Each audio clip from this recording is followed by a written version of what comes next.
going live for the church, and I'm gonna go live again tonight at 8. But I need to get that solved, and I don't know how to solve it. And you're the only one that knows a lot about OBS, so it's gonna leave it in your hands. And this is a whole new computer, so I don't know how to work out Okay. the setting.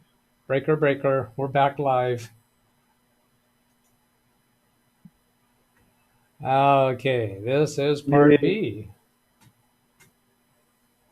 And I'm going to check to be sure everything's up and running. I've got the Zoom panel muted right now. It'll take people a little bit to get the notifications and come back in.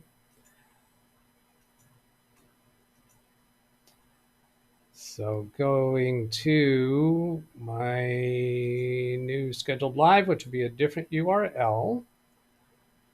Here. Okay. There, I finally got an audio confirmation myself. Jonathan ran Israel Ken Stout in chat. The Zoom participants have been with me all along. I did not wind up restarting the computer. I thought at one point I was going to have to. Demeanor gives me a 6, meaning he's here, I guess. Let's see, bring Zoom. Oops, I got to fix the Zoom window. You guys are seeing black on the internet right now. They'll be up here in a moment. Here's the Zoom session visible. So it appears what happened is a XSplit crash because the program just closed. Took a little while to get back up because I couldn't get XSplit to relaunch, and eventually when I ended task on some XSplit background processes, I was finally able to restart XSplit without restarting the computer.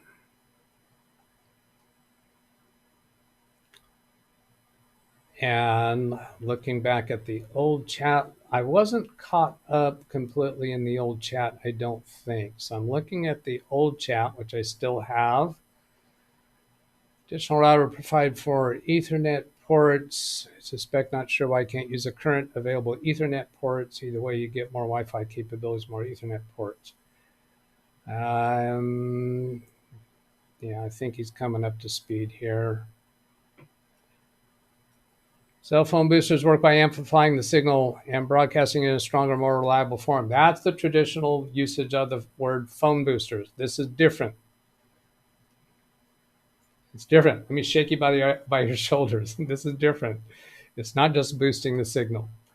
Let's not get stuck on this issue, just trying to figure out. I think a moment ago you explained things. Yeah, because the signal comes through the internet, and it's a cell phone signal coming through the internet, being sent over the internet that can be received by this device. This device acts as a cell phone tower locally. Houses are 5,000 feet, middle of the house. Barbie is awesome. I've heard people like that movie. I haven't given it a second thought. I don't know.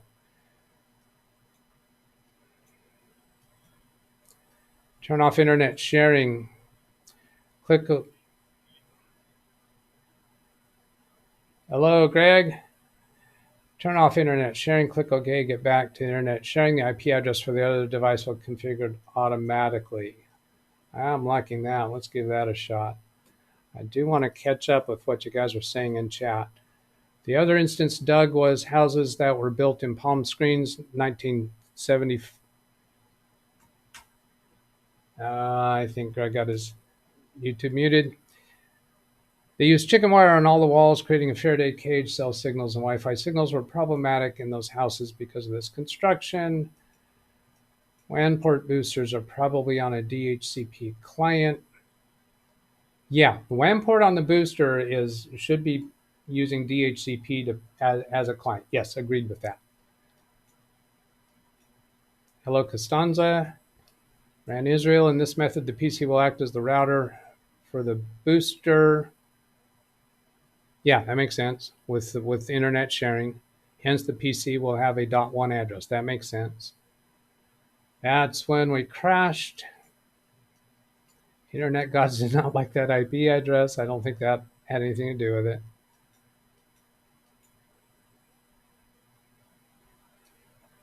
When you're back, instead of manually entering the IP address, let internet sharing routine. I agree with that. Okay, now that's the old chat. I'm going to minimize that and pick up the new chat, the new improved chat. Here's take two. Oh, wrong keyboard.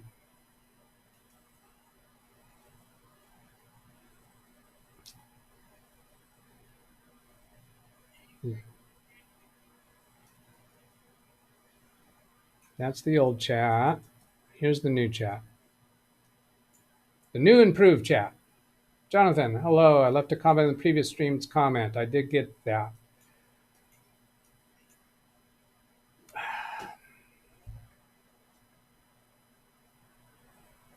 Are you done, Bobby? Can I continue? Okay. John Williams, cheers and good afternoon from Badgers. Greg Guy, morning Doug and all in chat. Just finished picking up dead grass. Tony Wall with $1.99. Thank you. Constanza, Tim, CFWW still here. YouTube can't hear Zoom audio. Oh, yes. Okay, I just unmuted Zoom. Thank you. Yeah, they didn't hear what you guys were saying. So you didn't understand my frustration there a moment ago.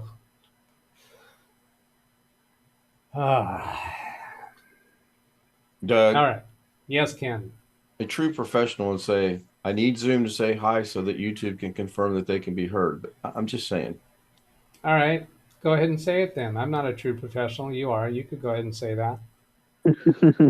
Please, me, a true professional. I do have 3.5 milliseconds of experience. So, yeah, I guess I constitutes me being a professional. But I notice no one's saying they're hearing us or not. Oh, yeah. A legendary voice. No, actually, a true professional would mute the in-stream audio so that I can go check on that myself. So here we go. I'm doing that now. Now, if I yeah. See, there it is. I just got confirmation myself that YouTube is hearing Zoom without them having to tell us. So there, that's what a professional does. Because, and I'm a professional because see this right here, Tony Wallow paid me $1.99. If you get paid for what you do, you're a professional, right? No comment. No snickers. No sneers.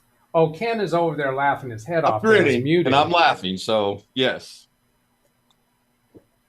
Now, Costanza's got a problem. He might need psychotherapy for this. Costanza says, I hear Ken's legendary voice. Correct. That is very correct. Yeah. That is very correct. You mean I'm correct in saying he needs psychotherapy no. to deal with that issue? Costanza. Because I haven't said that name in a while. We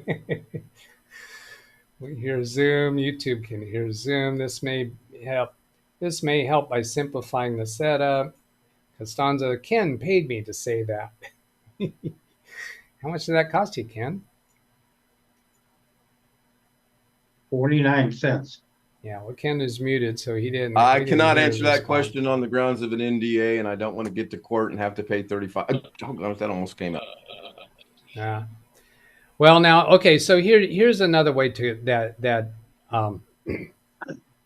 Tim could go about it. Is this Bros Trend AC1200 Wi-Fi to Ethernet adapter? He could configure this device to connect to the Wi-Fi and then use this Ethernet port to the WAN port of the cell booster, rather than relying on his laptop to provide the signal. But I think we can get this laptop to work. He was working on his old laptop.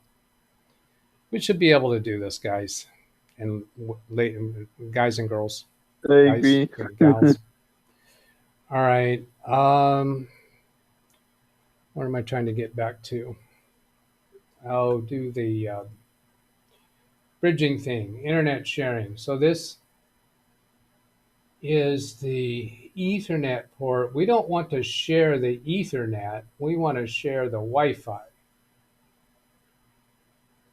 So come to the properties of the Wi-Fi, click sharing, allow other network users to connect through the computer's internet connection.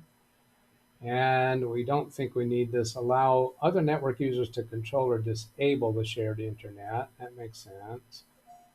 And then OK on that.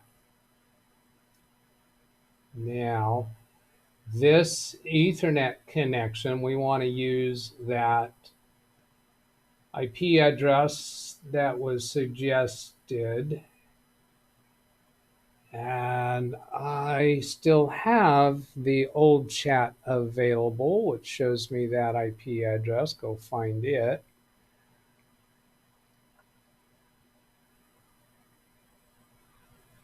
Here, this one from RAN Israel. Set Ethernet 2 manually to this address. Although, now wait a minute, we've been, that advice has been changed to specify the other interface. You need to click settings and specify the other interface. Oh, okay, well that makes sense. Click settings, let's cancel out of here, go back to that Wi-Fi. We need to specify what other network device we want to share this internet over. So properties and then sharing, oh, settings here. Oh, okay, that makes sense. Select services running on your network that internet users can access. That's not specifying another device. External port number for the service, internal port number for this service. Select the services running on your network that internet users can access. That doesn't sound like specifying the other interface. RAN Israel says, sorry, my mistake, ignore that. So not that. It seems like any devices connected by any form of networking to this computer should be able to share this connection. I would think that this internet connection sharing shares the connection to any devices that are connected by some other network connection. I got a sign for my cell booster, Doug. The yellow light went away, and now it's just a white light blinking on the very power line. Okay, can you show us that? Yeah, sure, of course. Let me show it to you.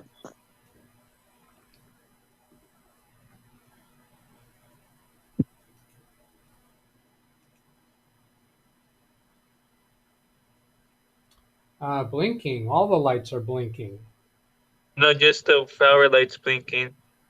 Oh, it looks to me like. Yeah, it looks like it, but it's not. It's just the power light. It was the internet light was yellow, and now it went off, and now I just see the white light blinking. The power light.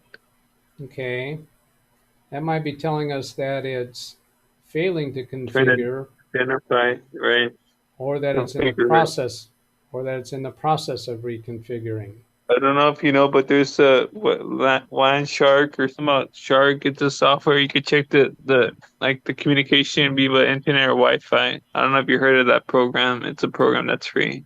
I think you're referring to Wireshark. Wireshark, yeah, that's the one. Correct. Wireshark. Yeah, I don't think we need to go there. To see what's it communicating, stuff like that. See what it's doing. I understand what it does. Let me refocus here. Click settings, specify the kerfuffle. Sorry, my mistake. Why you use the IP address of the Wi-Fi? Why would you use the IP addresses of the Wi-Fi? No, because we want this laptop to essentially be working as a bridge where it's got one network through that Ethernet adapter to the WAN port of the cell booster, and the laptop has its Wi-Fi adapter that's connecting to the Wi-Fi that's broadcast in the home. So we don't want the Ethernet adapter to be on the same LAN address as the Wi-Fi. RAN is saying disable internet connection sharing, set the other interface back to DHCP, Enable internet connection sharing again and let it do auto config. Okay, I think he's onto something there. Yeah, Wireshark is for analyzing packets. I don't think that's going to be useful to us. I've used Wireshark. I have it already installed. I just don't come across much need for it. Now let's get back to Tim's computer. We did internet connection sharing on the Wi-Fi. So we're going to disable that.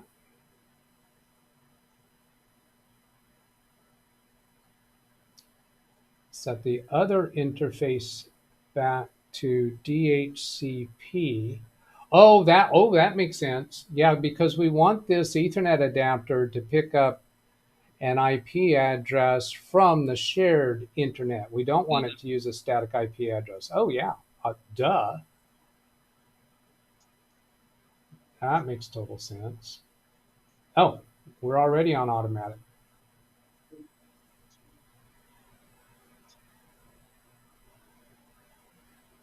Now it's identifying, but it's not picking up now because we don't have the sharing turned on. We want that Ethernet adapter to pick up an IP address from DHCP over the shared internet from the Wi-Fi connection.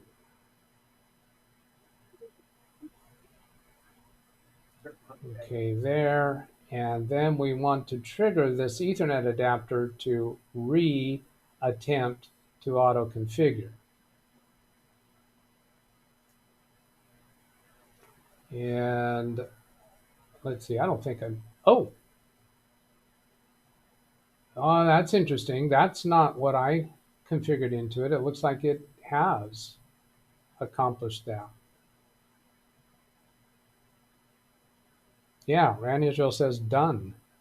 Yeah, I think that's, okay, so now that Ethernet cable is connected to the WAN port on the AT&T cell booster, correct? Yes, Tim? correct. It's connected to the cell booster, yes. What's happening with the lights on it now?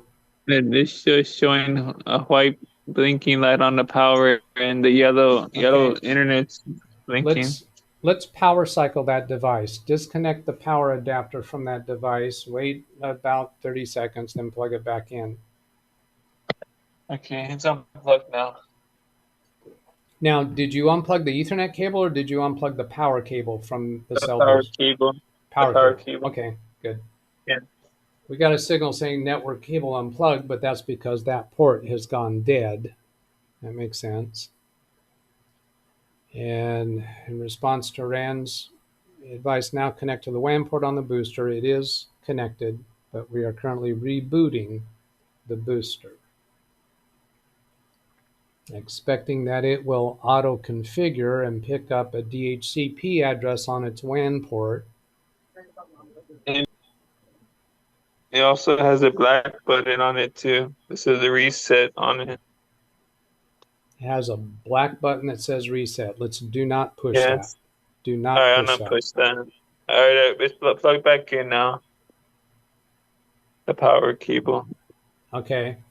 We saw the Ethernet 2 port go through a couple cycles, and I think that's just the cell booster performing its configuration functions. Unidentified network. This Ethernet 2 should be picking up its own IP address from the shared internet from the Wi-Fi device. And I don't expect it to say unidentified network when it has accomplished that.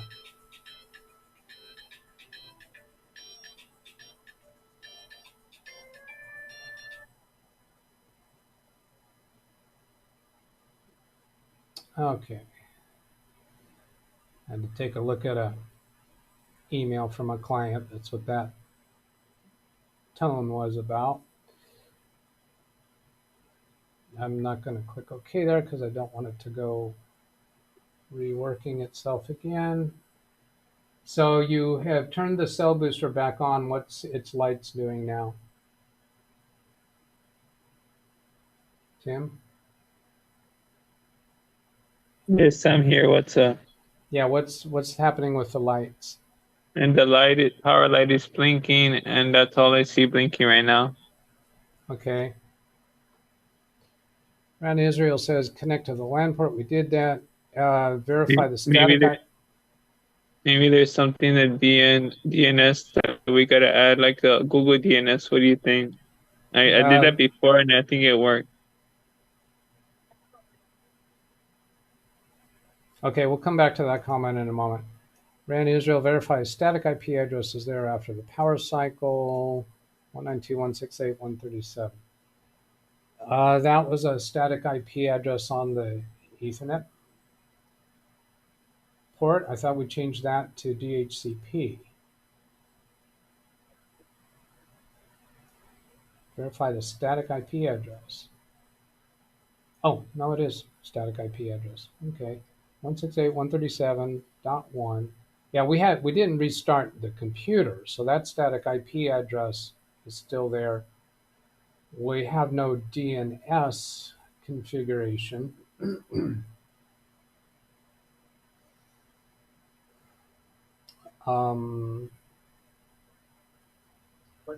We need to have a DNS there in order for the cell booster to to be able to communicate with the internet.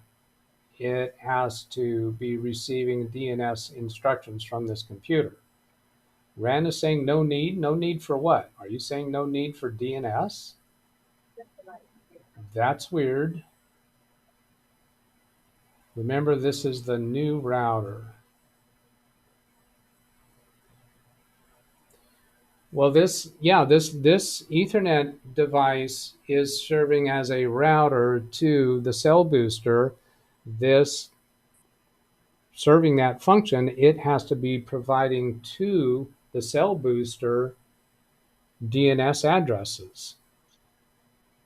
And there's Now no it's showing default. up the internet is showing a yellow light. That's why, orange light. That's what I mean. Okay. It's blinking. Which one is blinking? The white Wi-Fi power light and the internet yellow light. Same thing as before. Okay, well, you just said Wi-Fi light. That device doesn't have a Wi-Fi light.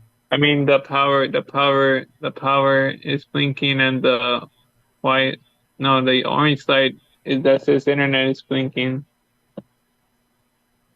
I'm thinking we need to be telling that device to be using this 192.168.1.1 as a gateway and as DNS,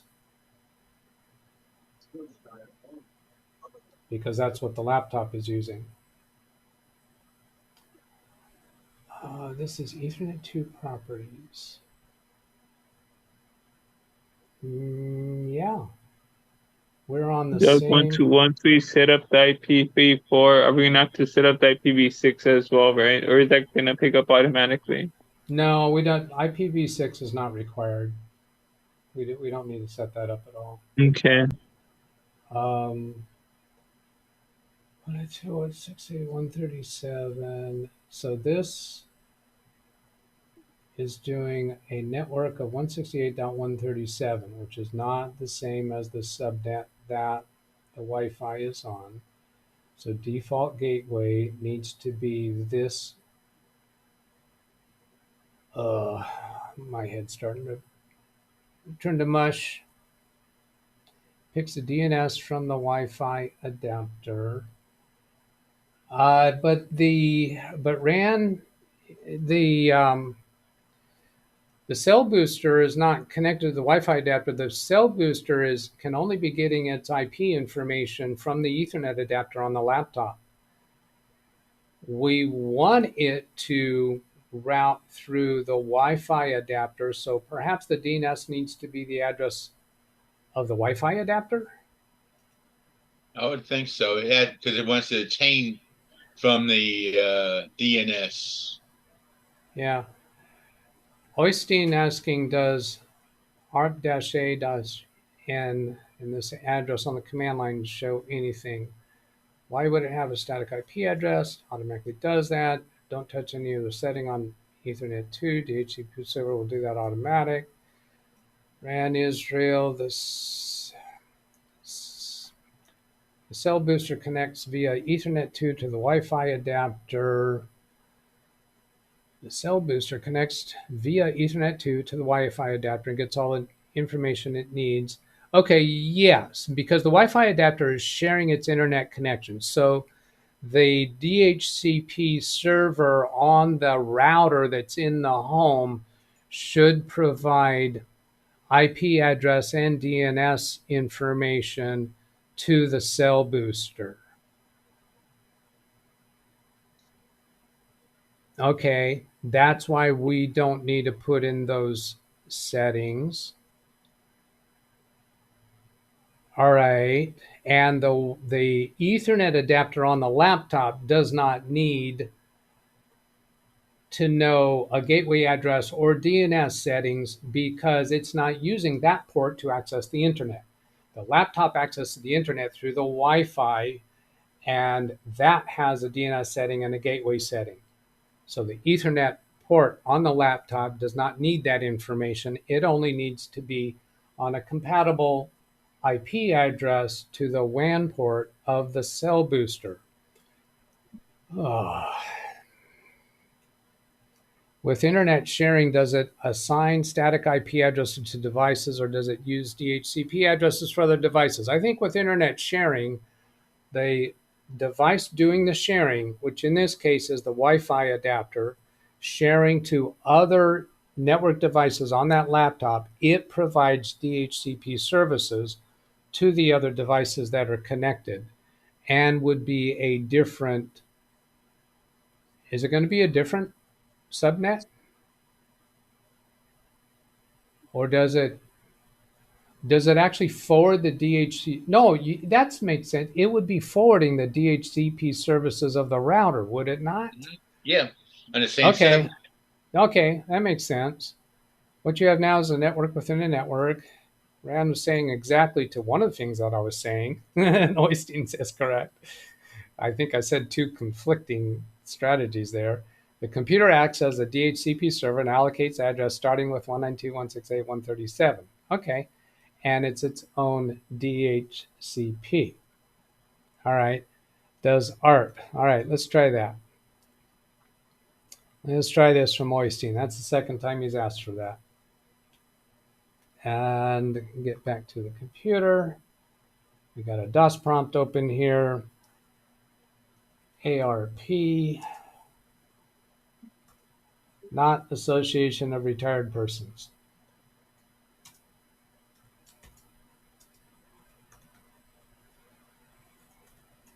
I'm fixing to head out, Doug, so I'll watch the football game. I'll talk to y'all later. All right. See you later. Thanks for hanging. Take care. See you later. Okay.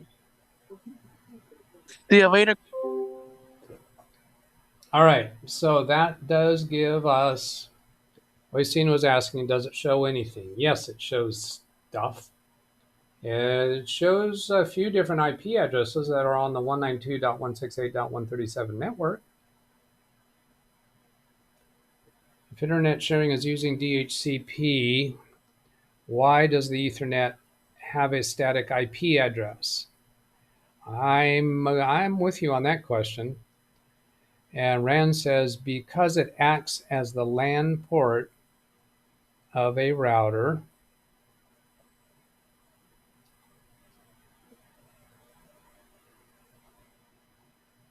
Okay, but apparently that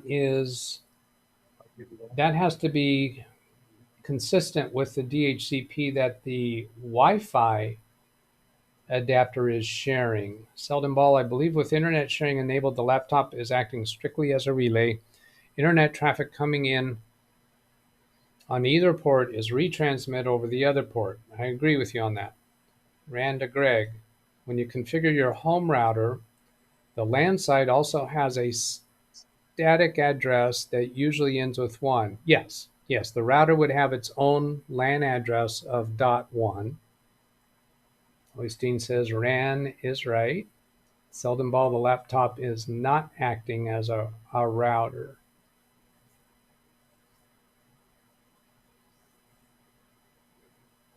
Isn't Well, it thank you, acting as Doug. isn't it acting as a bridge? I'm stuck.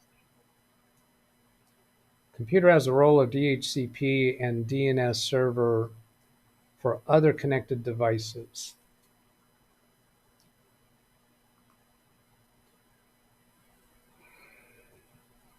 Now this 192.137.1, the command that Oystein asked for, what is Oystein's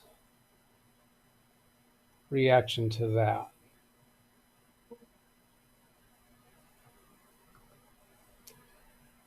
Arnold Albert asking, can we connect the booster's LAN to the Ethernet adapter in order to achieve what gateway IP address the booster is using? Then configure the Ethernet adapter from there, knowing what its IP is using. I understand your question there. We also perhaps could use that if we connect the Ethernet adapter of the laptop to a LAN port on the cell booster, and if it assigns an IP address to the Ethernet adapter, we would be able to identify what the gateway address is that it assigns, and we may be able to access the configuration interface of this cell booster. I'm not sure if I'm not thinking we need to go that way.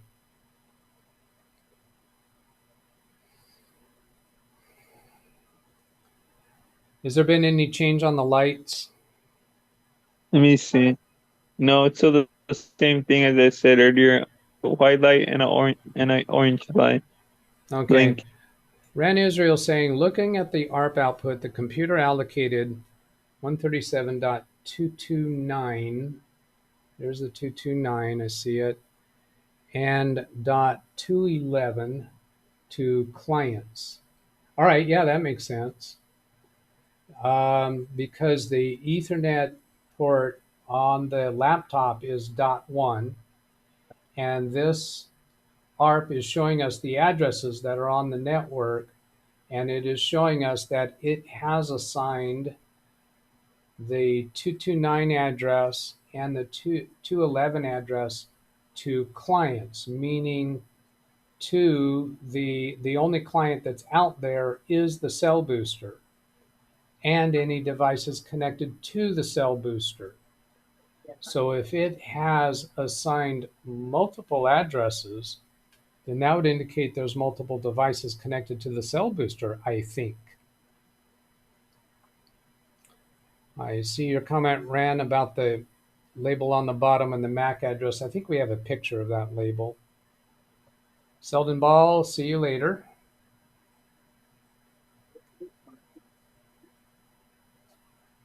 So it seems apparent to me that the Ethernet port on the laptop has assigned an address to the WAN port of the cell booster.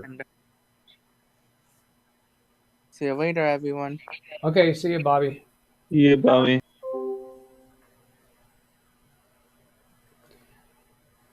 Rand concluding the internal DHCP function is working. Yes, the DHCP function of the Wi-Fi adapter, which is shared to any other network devices, is successfully giving IP addresses out. So the cell booster apparently has received an IP address of the shared internet connection on the laptop, not the IP address scheme and DNS of the router, unless the Wi-Fi also sent that. But we can't tell what gateway address and DNS address the cell booster has acquired by virtue of that DHCP assignment, but it should be whatever the Wi-Fi adapter is using.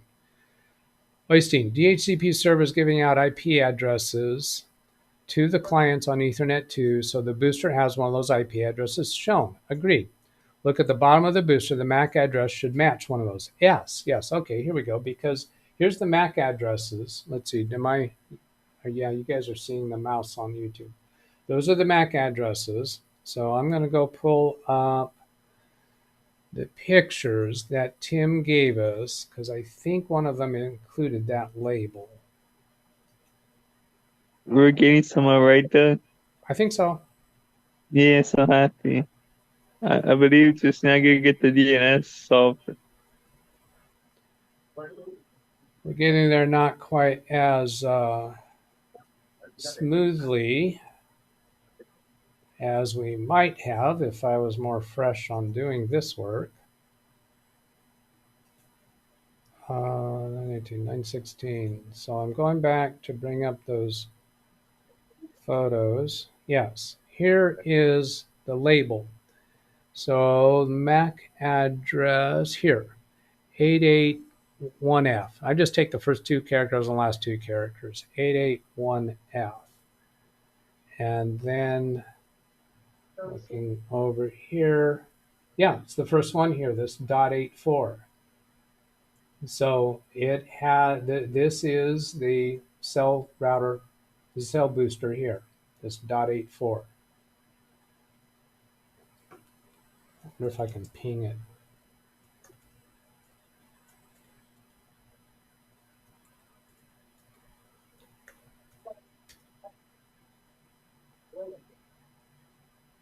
It won't bother me if I can't ping it. It just means that it defaults to not responding to pings over the WAN port. Yeah, it's not working.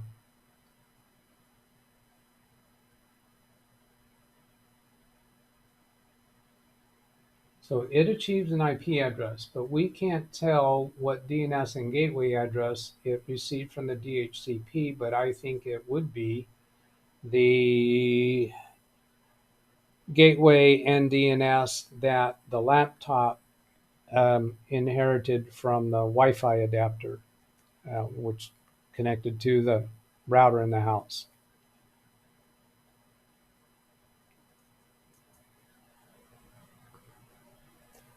Seldom Ball leaving the same MAC 2 IP addresses. Really? Were there two? Same MAC address had two different IP addresses. Well, that might be if it has a second networking device inside in order to achieve its functions somehow.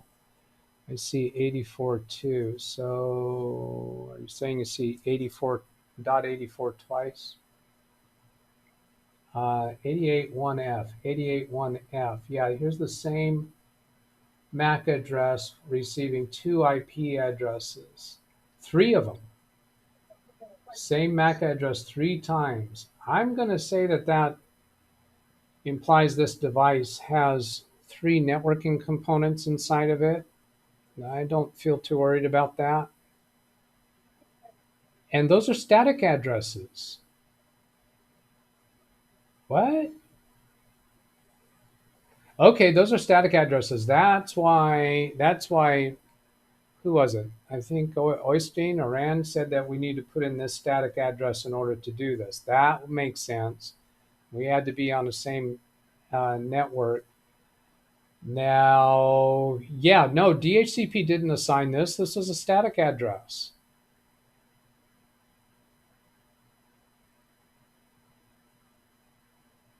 Right? Does everyone agree that no, the DHCP did not assign those addresses. They are static. No, they're statics. And that's why we had to have a static address on this Ethernet adapter. And that's also why we don't need a default gateway in DNS, because it already has static addresses. We did not acquire any address. Let's see, 84 or 137. Who was the 137.1? 137.1 is the laptop, right? Yeah, 137.1 is the laptop. That's not acquired, that's static. Do we know the MAC address in the booster? Yeah, we got that. First 3 IP addresses. Why did it get so many different addresses? I think it has 3 devices, and they're static, and they're not dynamic. 2 or 3 of the addresses are obsolete. ping them all. The PC is also a DNS relay for the booster. Yeah, you can use this IP scanner. Okay, we may come back to that. Good calls of demeanor. The first 3 IP addresses are all assigned to the MAC address. Yes. That means static ARP entries. Ignore that. Okay, static ARP entries. So ignore that. Yeah, I do not recall what that terminology means. The default internet sharing IP subnet on Windows 10. So we put that in static, but you're saying Oystein is saying that's the default IP sharing address.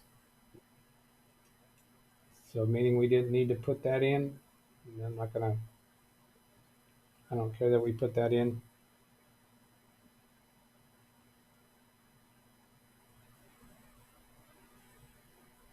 Okay, somebody asked for me to ping them all.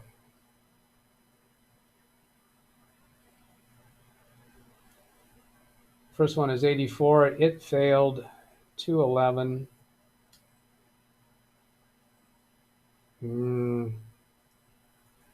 Try typing 211 again.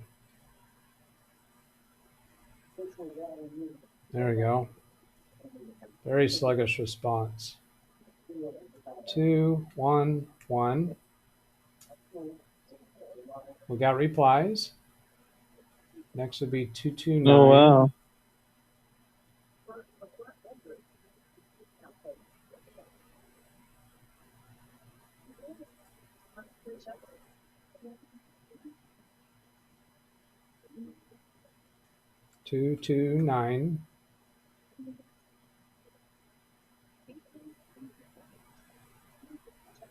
That one does not respond. I'm going to go back and check and make sure I remember the number right. Very sluggish response to my mouse input on Tim's computer.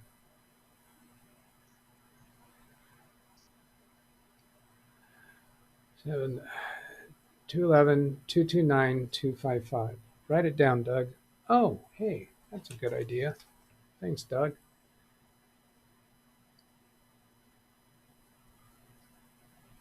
Winner, winner, chicken dinner.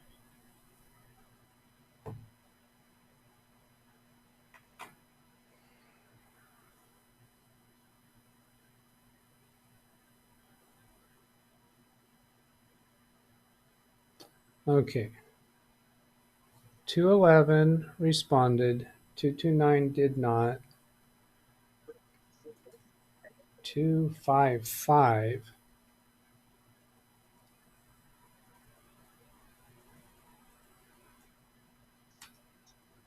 Isn't that like is that a broadcast address?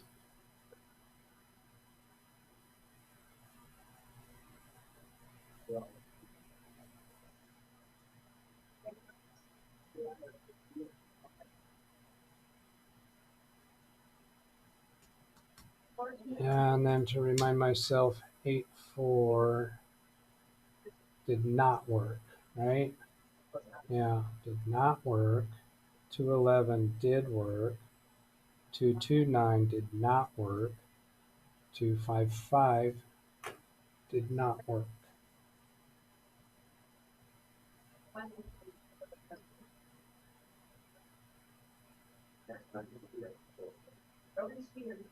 Yeah, so 211 was the only one that worked. Okay, what do I do with that? 211 is the winner. 211 won. Winner chicken dinner. 255 is broadcast. Yeah, so that's what I thought. We don't need that.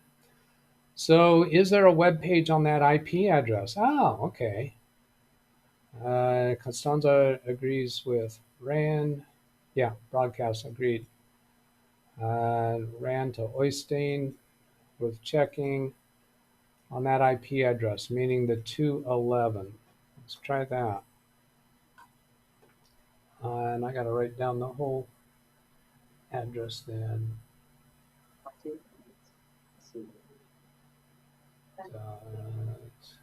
137.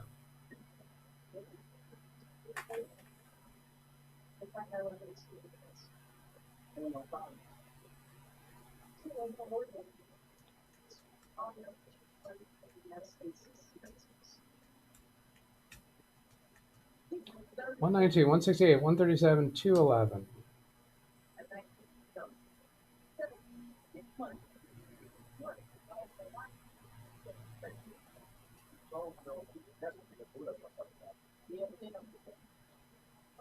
Sin Vicious, am I the only one that can see it's out of focus?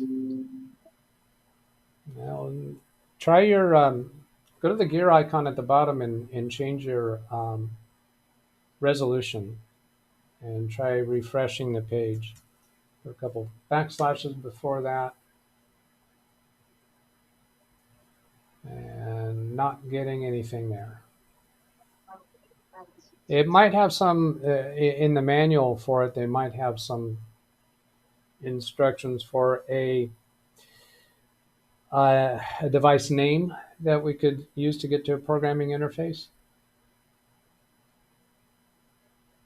I'll give someone a chance to look that up and give it to me in chat. Okay, where are we at? It appears that we have assigned an IP address to the cell booster connected to its WAN port. What's going on with the lights, Tim? It's still the same thing. Which means a blinking power light? Yeah, power light, white light, and the blinking internet orange light. That's the only two that are blinking and that have a light color of light. Okay. Demeanor, even you will manage to set at last, so the cell phone will get 10 bars, but how is Wi-Fi connection bandwidth? I think your Wi-Fi connection is fine, isn't it? Yes, it is. It's fine. Unless when they're streaming, but other than that, I get like about 97 down. Upload is about 10 or 11 up. All right. Well, right now your computer is doing more stuff on the internet. Not really a completely fair speed test, but we'll try it anyway. Oops, wrong mouse. I know you all have your phone favorite speed test. Nothing but a bunch of numbers anyways. So numbers is numbers. I agree. Numbers is numbers. I use fast.com or fast.net, but yeah. But that's a good one, though. That's a good one, too.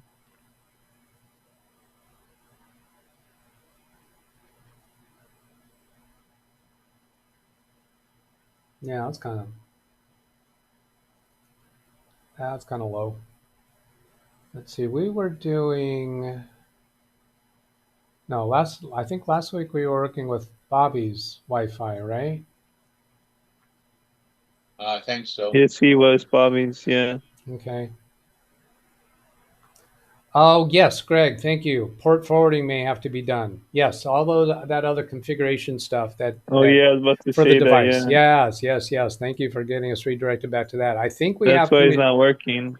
Yeah, I think we've got communications, network communications for the device. Then let's get to here, the cell booster configuration. So port forwarding, we would have to do that through the firewall settings of your laptop.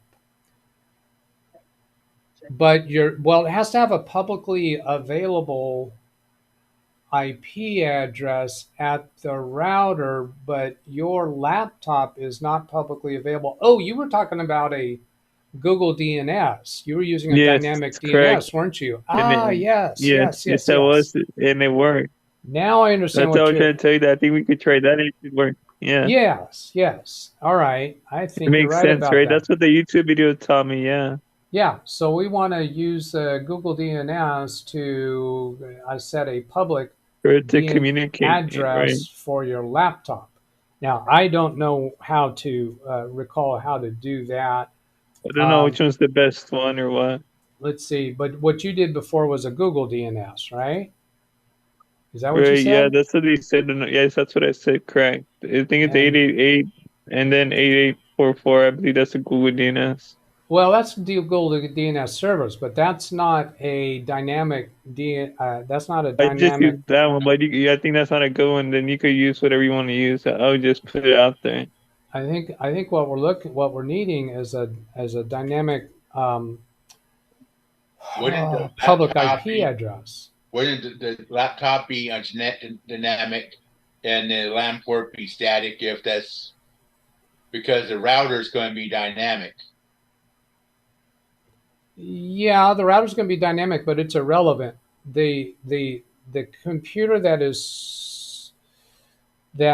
the cell booster is connected to, the internet router that the cell booster is connected to has to have a publicly accessible. Well, let me show you here.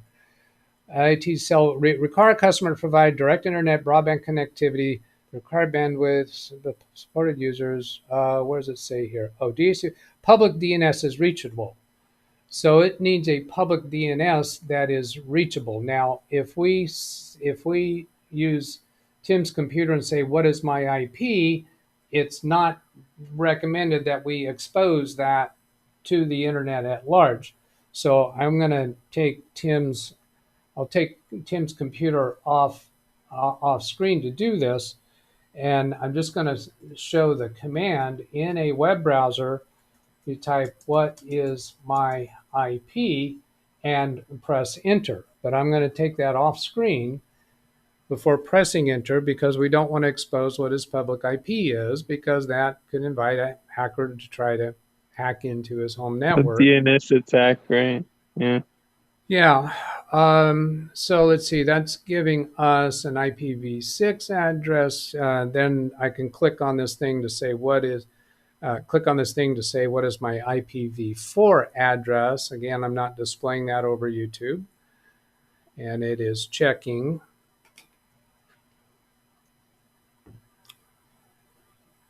Support free content. Something's getting in my way there for advertisements. Select your blocker. I don't want to do that. Get out of here. No thanks. Oh, that's because this website that I got to is trying to install junkware. And it won't even let me get out of that. I'm going to back out of that one. Oh boy. Let me try doing this in a new tab. Here. Okay, it found it. Now this is public IP address as defined by the Wi-Fi router that he's connected to, and that's dynamic. It can change. But if we set up a dynamic DNS for his laptop, which would become a public IP address that is contactable, then that could be, we could do port forwarding for that to the cell booster.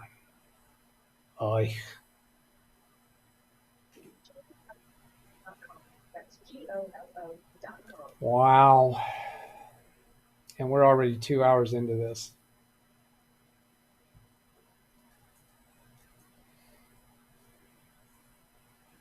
Going back to chat, because you guys are saying there's a better way. Somebody is. MPA, let's see, is this the old one? Is this the old chat or the current chat? I think this is the current chat. 12:11. No, that's the old chat. Yeah, that's the old chat. Let's get to the new improved chat. Download speed is good. Upload is not.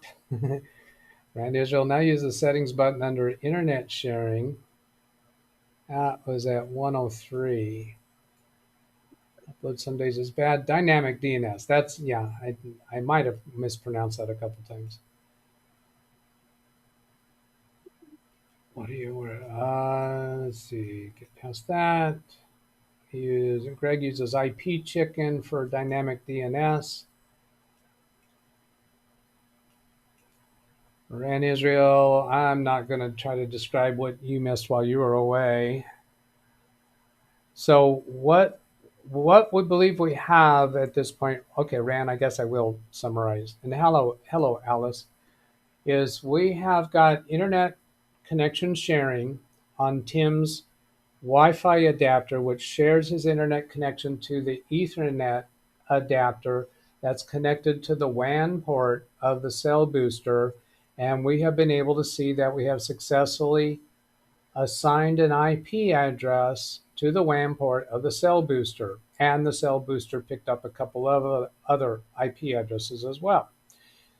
So that communication appears to be there. Now, for the cell booster to work, it needs a publicly addressable IP address. So I'm thinking we need a dynamic DNS address assigned to the laptop, since it is serving as the router for the WAN port on the cell booster. So his laptop needs to have a publicly addressable IP address, which we can do with a dynamic IP address, and Greg M is saying that he uses IP chicken for it. However, Ran Israel is saying use the settings button under internet sharing. Does that allow, I can't imagine how that would allow us to configure a dynamic IP address. Maybe that's for the port forwarding. Maybe that's for doing some form of forwarding. Ran Israel down here, that would be difficult as the booster is behind two NAT devices in this configuration. I don't think so, because I think the IP chicken and other dynamic services, you're creating a link between the computer and that service out there. The number of devices that it goes through, I don't think is relevant. I think it establishes a software connection between the laptop and the dynamic IP service so that this laptop has a publicly addressable IP address. Not an expert, but that's my awareness of how that works up to this point. Sin Vicious fixed his blurriness.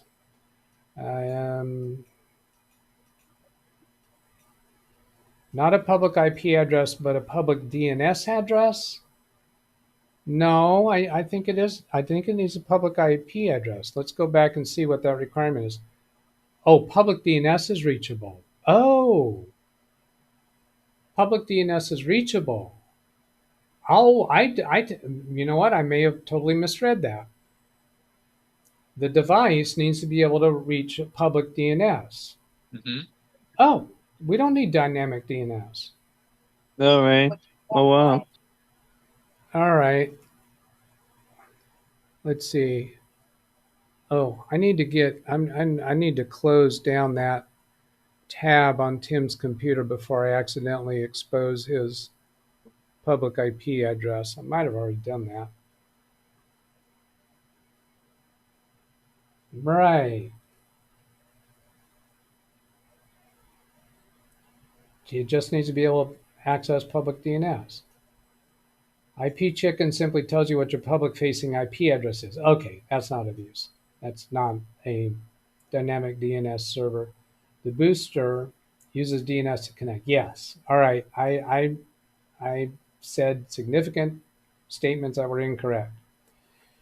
Okay, if it's a service for an outgoing session, then it's fine. Yeah, the next step is set up port forwarding then. Yes. Now, is that what we do with settings from the Wi-Fi adapter?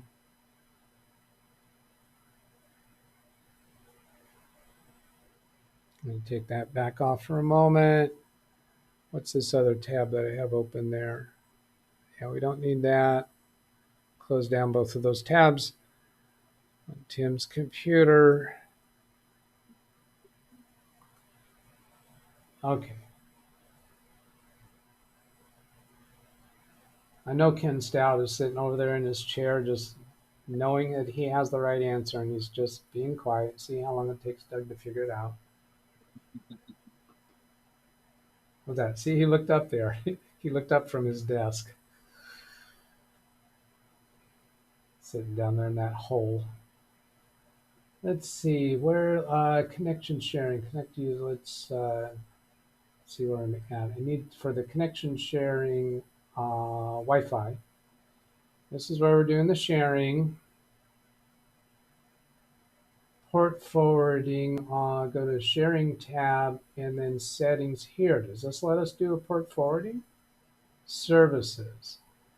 That instruction was telling us what port we need to forward. And those are port numbers there.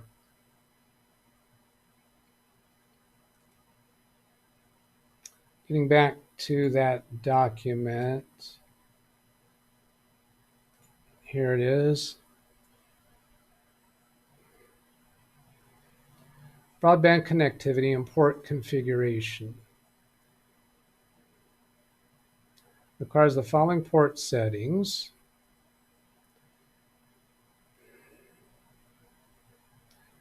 Unimpeded inbound. I've done this kind of stuff before, but I'm not very strong on it. Unimpeded inbound and outbound traffic ports 500, 4500, 500, 4500. Are those in this list? No, they're not. I can add ports. Description of service. So I'm going to kind of sledgehammer this and let you in the chat room advise whether I'm right. Now, description of service, we should be able to type anything we want. This is UDP, the external port number for this service, the internal port numbers for this service. I think, did we do 500 on both of those? So that's UDP. It's an IPsec port, IP security. Down here, UDP port 123. This is showing IP addresses. NTP, fully qualified. Oh, that's their addresses. This is going to be a little bit of a struggle. More than a little bit. Randy Israel says, yes, add ESP protocol 50 could be problematic. Describe at your discretion, meaning, yeah, we can type in anything we want for the description. NTP is for clock sync.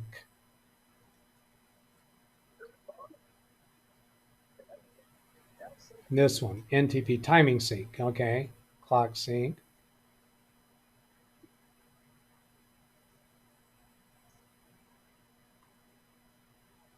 Okay, so this service settings, do I get confirmation from the chat room that service settings correct? You could abbreviate that with SS correct in chat.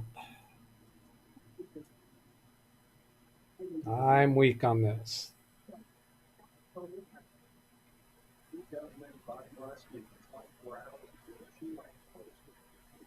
ESP protocol 15. Rand says YPI.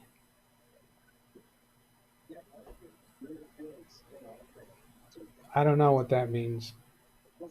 Missing the IP that ends with 211. Oh, I see. I've got to put in the IP address. Name or IP address, for example. Or okay. 123 to open traffic. 192.168.137. Wait a minute, what is this? Oh, that's 137.211. 137.211. Second row. Yeah, he's saying second row in here. Yeah, I didn't put in any IP address, right? 192.168.137.211. UDP, description of service, external port number for this service, 500. Yeah, so that comes back to here, UDP 500.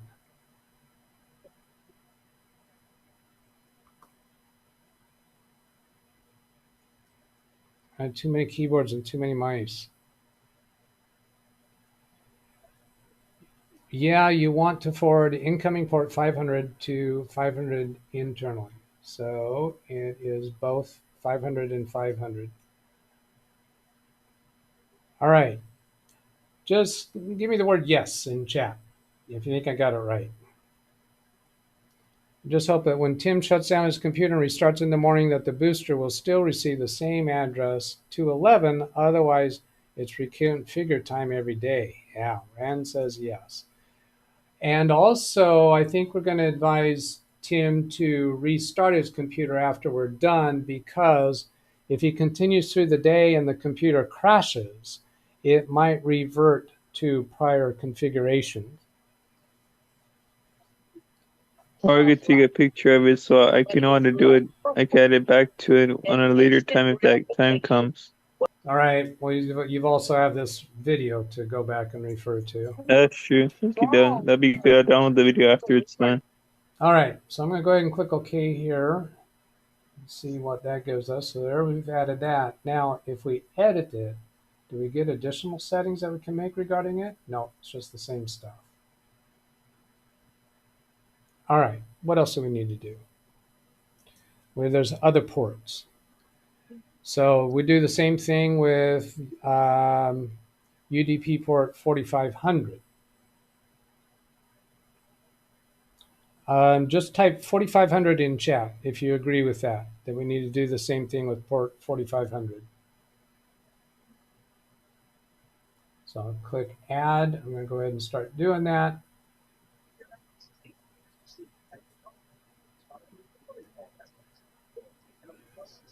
This one is,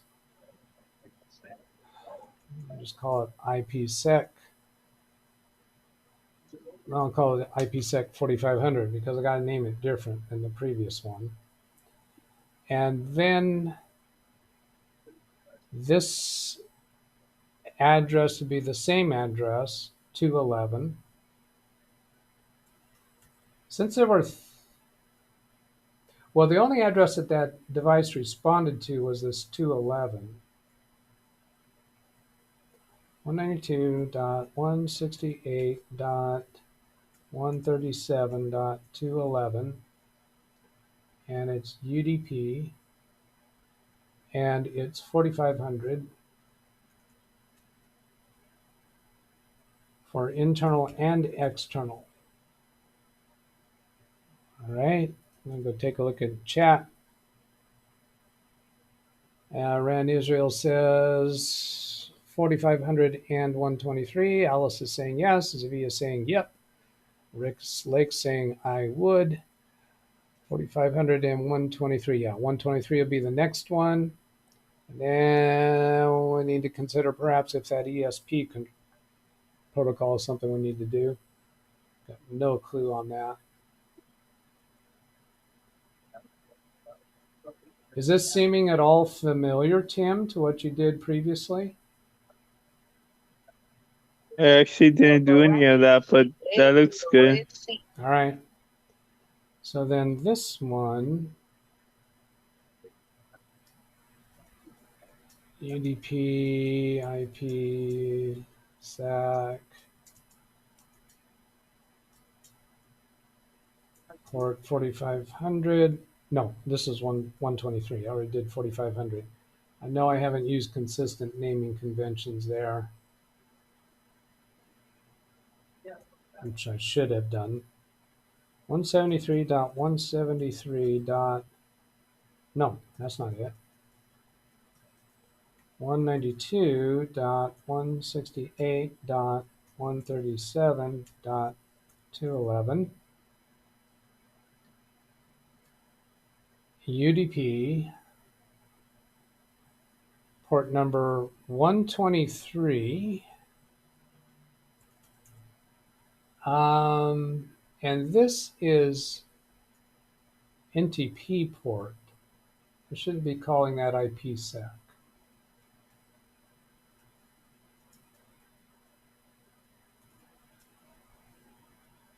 This is the timing port.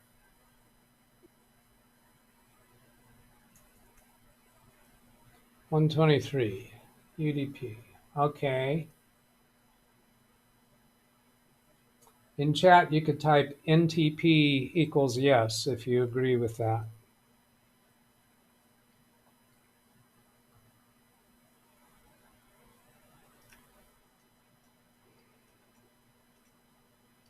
Rand says yes, NTP yes from Oystein. I hate to ask this, but since Tim powers off laptop and booster at night, will this .211 be assigned next time it's powered up? Probably yes, because it should have a time to live default setting for the laptop. Now, if he leaves the laptop off for like weeks, I don't know what the default is. It might just be a matter of days. But if he leaves it off for a long period of time, it might not be assigned. But the time to live for an IP address should keep that alive as long as he's using it frequently enough, I think.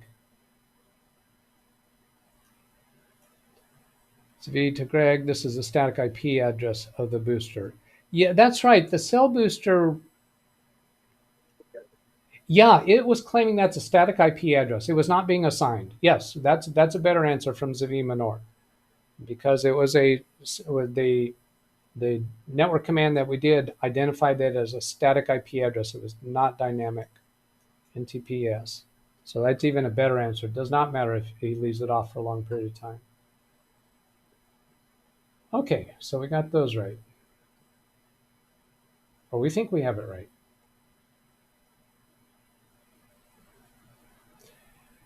Iran Israel says it is not a static IP address because there's no way the booster would know to use 137 in the third octet.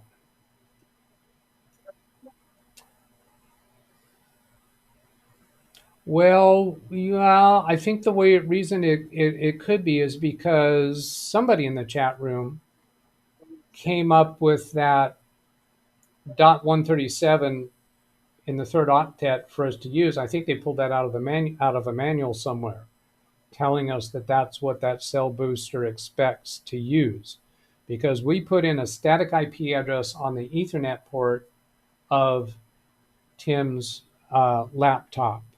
And I think that was in order to conform to what the cell booster is expecting. So I think we're okay with that. Rand, that was me. And that was because you wanted to use internet sharing. Yeah, I was thinking that was you. So you weren't saying that because the cell booster expected that. You were saying that, what? You just picked up that address at random to do for internet sharing? Other routers use other address ranges. That's interesting. The booster knows.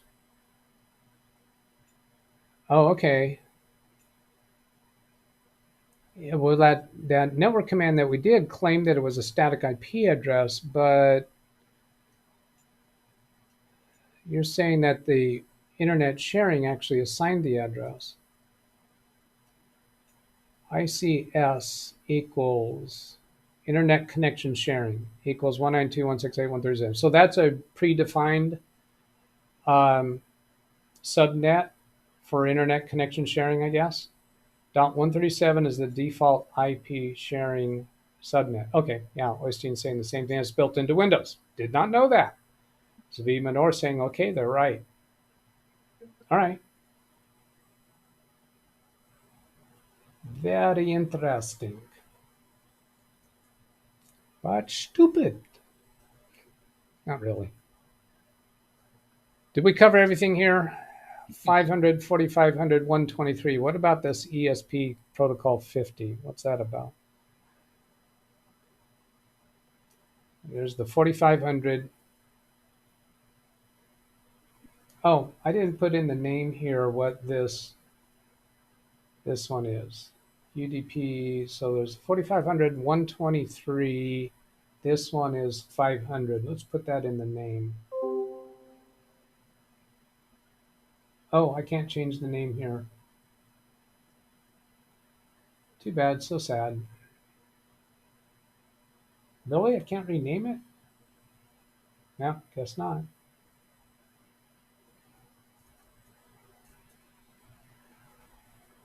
Oh, we lost Ken Stout. We probably gave him a migraine with all this techno babble.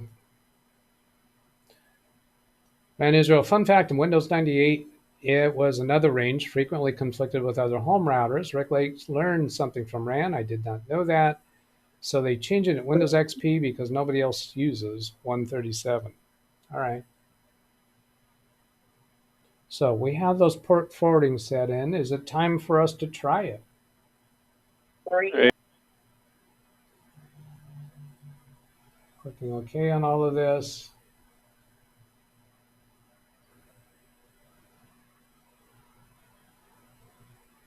So we shared that. Ethernet to unidentified network. Let's get back here and bring up that command prompt again. I'm going to go back up arrow. Oh, where is that network command? I want to see that again. There's that one, that one. I'm pressing up arrow key on the keyboard to look at the prior DOS commands. There's that ARP command.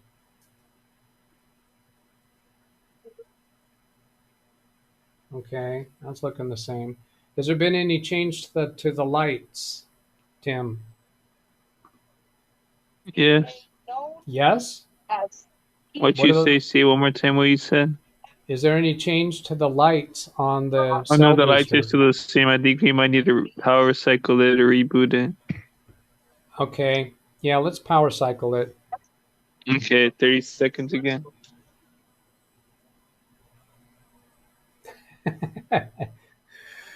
While we're waiting for that, I got a chuckle. RAN Israel. Okay, I lied. There's nothing fun about these facts.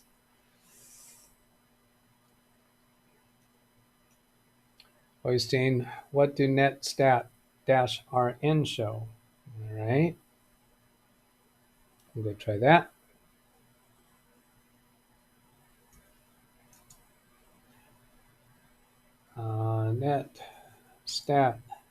Netstat-rn.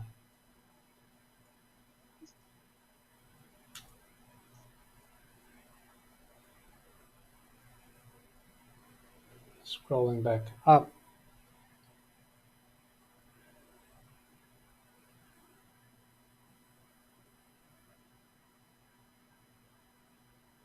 There's the beginning of the command.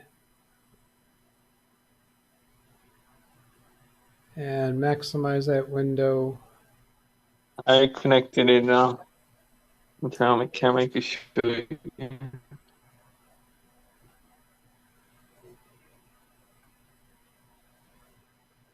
Okay, so that looks like the power light blinking, and the others are just kind of doing a ghost blink. Yeah, it's a right? ghost light. Right, correct. Now, okay, when I was maximizing the window, it looked like it went solid, but no, that was just a video glitch. So it's just blinking. Show us the Ethernet cable connected to the WAN port. You've got, oh, okay, yes, that's the left port, the yellow port, okay. And it's got a green light indicating it's got a, it sees the connection. And that, is that light blinking? Yes, the light's not blinking no more. It's just blinking a little bit. The LAN port. All right, LAN it's port. occasionally blinking. All right, Occasionally, yeah. turn it back over. I'm wondering if it's not completely booted yet.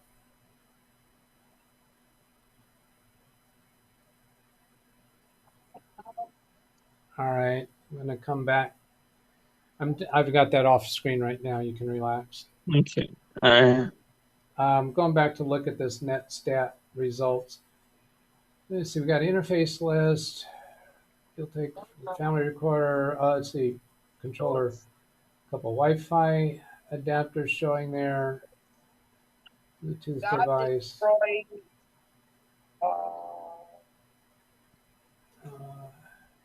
thousands of them. Yeah, okay. Thank you, Tim. He just muted himself because he's got somebody else there in the room with him.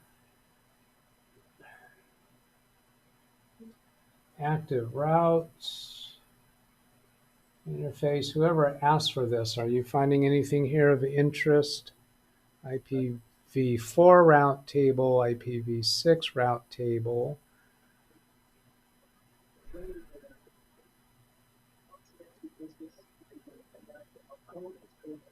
Persistent routes, none on both of those tables. Yeah, I don't know what you're looking for there. Oystein. demeanor says set DNS to the LAN 8.8. Okay, I recognize those DNS settings.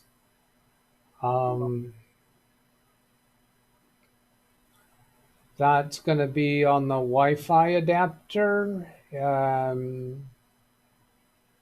for the laptop. If we do that on the Ethernet adapter, that's what gets sent out to the device. The device needs to have publicly available DNS. So I think what Zavi is saying here is that we want to make the cell booster use these DNS addresses, and that would be done by configuring those onto the Ethernet adapter, since that's what's being shared out to the cell booster. I could check on my app if you want to get an app as well. The cell booster app that you told me to download on my phone. Okay, we might come back to that in a moment. Okay. Ran Israel to Oystein. It won't show anything useful. The network 2 interface has no default gateway, so it's not listed in the routing table. And okay, so they're saying this netstat, turns out that we're not interested in that. So Tim, tell me more about this app. This app just shows like the activity and the troubleshooting and stuff like that. Let me show it to you. Yeah, it sounds like that app might be able to connect to the cell booster and maybe even its programming interface. It will be able to share my screen. It's only the host can share screen. I have to allow it. All right, I'm doing that now. All right, you should be able to do it now. 1 second. Okay. Do it now. Screen share. So where's Zoom at? Okay. Cell booster. I'm meant to log in, I think.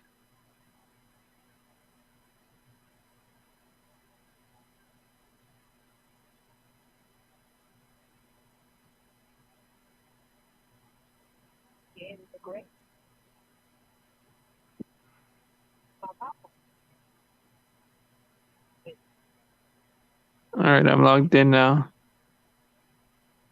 This is a cell booster.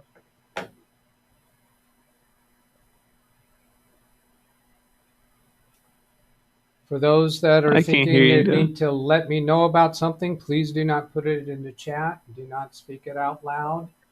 If you got something you think you want to tell me about, send it by email. Do not speak it out loud. Do not put it in chat. Thank you. The same lights are blinking again, Doug, on the cell booster. I'm looking at it. Okay. Oh, good. I didn't just. Okay, you guys can't see it. That's good. That's good. I'm glad you didn't see what just happened. And I see what's going out there. So let me fix a couple things. Let's see. That is showing. Oh, that's interesting. How did that not? I'm happy that didn't go over the stream. Okay, when we get to a point where it's safe for me to bring this up, I will. Tim Room, registered, Cell Booster, registration complete, Cell Booster location. Yeah, I think we're okay with that.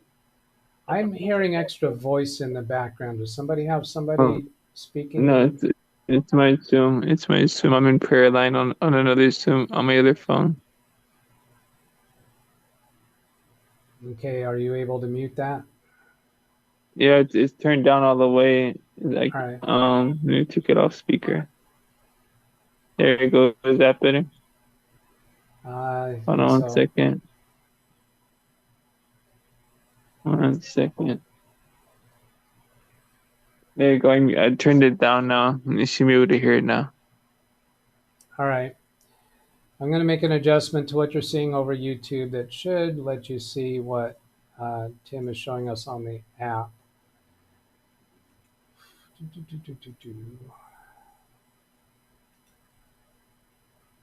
Not that way. Let's try this way.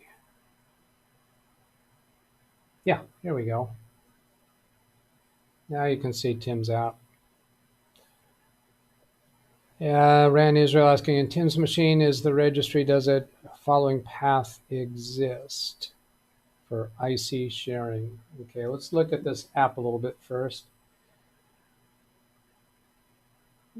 It shows the ATT cell booster, so it's seeing it, and its location is Tim's room. Oh, it's And lightning over here. It's lightning. I did not understand what you just said. That it was like it's just big lightning over here. It's thunderstorm. Oh, thunder and lightning. Okay. Yeah, that's what that loud noise was. Yeah, I didn't hear it. Your microphone Okay, probably blocked that sound. that's good.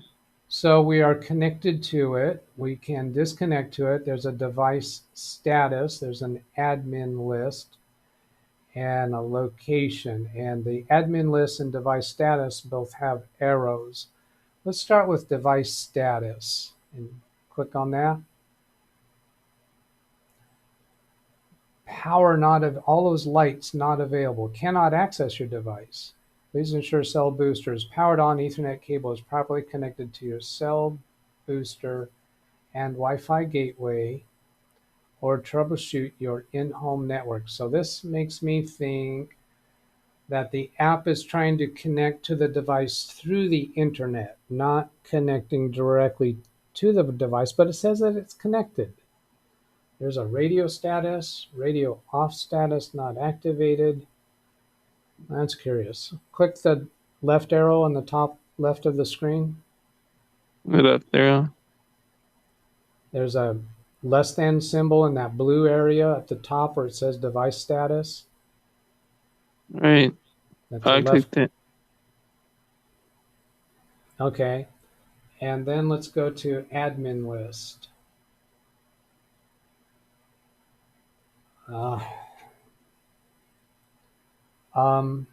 Okay, touch on your name there. I've got that off screen right now because there's some information I don't want to put over YouTube.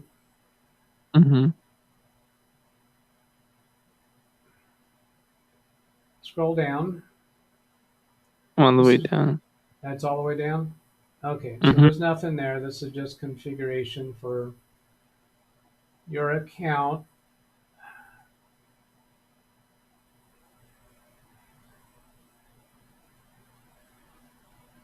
Okay, stay on that screen. Don't be bouncing around. Okay. AT&T Cell Booster, give us a serial number. Does that serial number match what we saw on that label? Just for that level of confirmation. I'm going to go bring that up.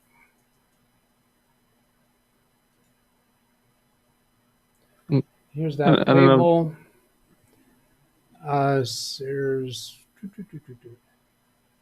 Serial number 107. Yep, ending 107. ASK 2144. So the serial number confirms that the app is seeing this device.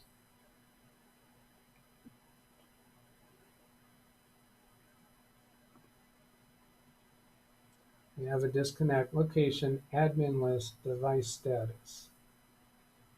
Go back into device status. These lights all not available, but the app is seeing the device. And it says cannot access the device.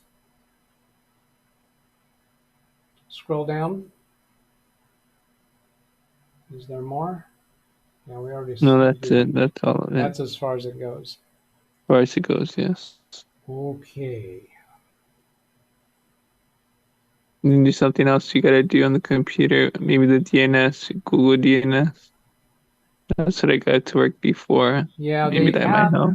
I'm thinking there's something else. It's interesting that the app says it's connected to the device. Because before, but yet when I it had can't. on my old laptop, it showed everything was on and it showed active or whatever. It showed, they didn't show the unavailable. It showed something different. Yeah, I think there's something that we don't have right about the configuration yet. Correct. That's what I'm trying to get to. Yeah. Go back on the computer Okay. then. Yeah, we're gonna stop this sharing. Stop the sharing now. Turn off your Stop it. sharing. Not that nonsense I want to go to. Stop the sharing. There you go. Stop sharing now. Okay. Rand's asking this question about Intune's machine registry. What do you want to do with that, Rand? There was one port forwarding we didn't set because we can't. Device status shows what? We did show that. That one port forwarding we didn't set because we can't. This ESP protocol 50, we never did anything with that. Now, this was just, we opened those ports. That's not really port forwarding. We open those ports so that communications can go through using those ports. But let's see, was this fully qualified domains, IP addresses? This isn't configuration instructions. This is just information, I think.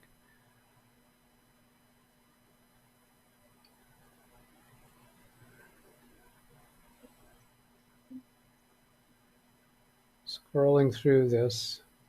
This document that I'm looking at here is, there's a link to it in the description of this video if anyone wants to see it themselves directly.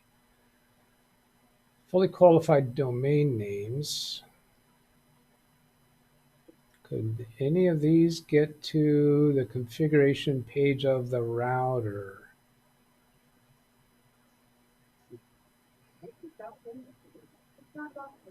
IPsec fully qualified domain names. Maybe.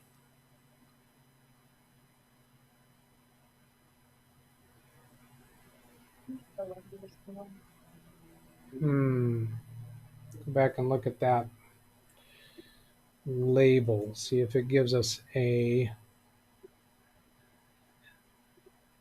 name, FCC ID.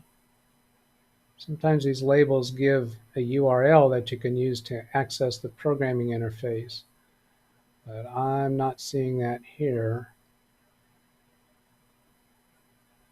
I'm also not seeing any verbiage that corresponds to these fully qualified domain names.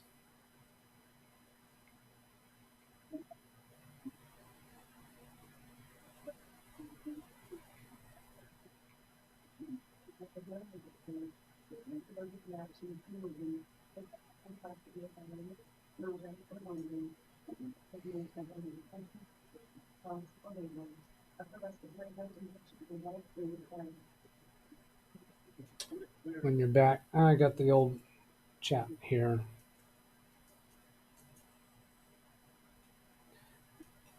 There's one port forwarding we didn't set. That registry path may be the place to pass DHCP config data to the booster.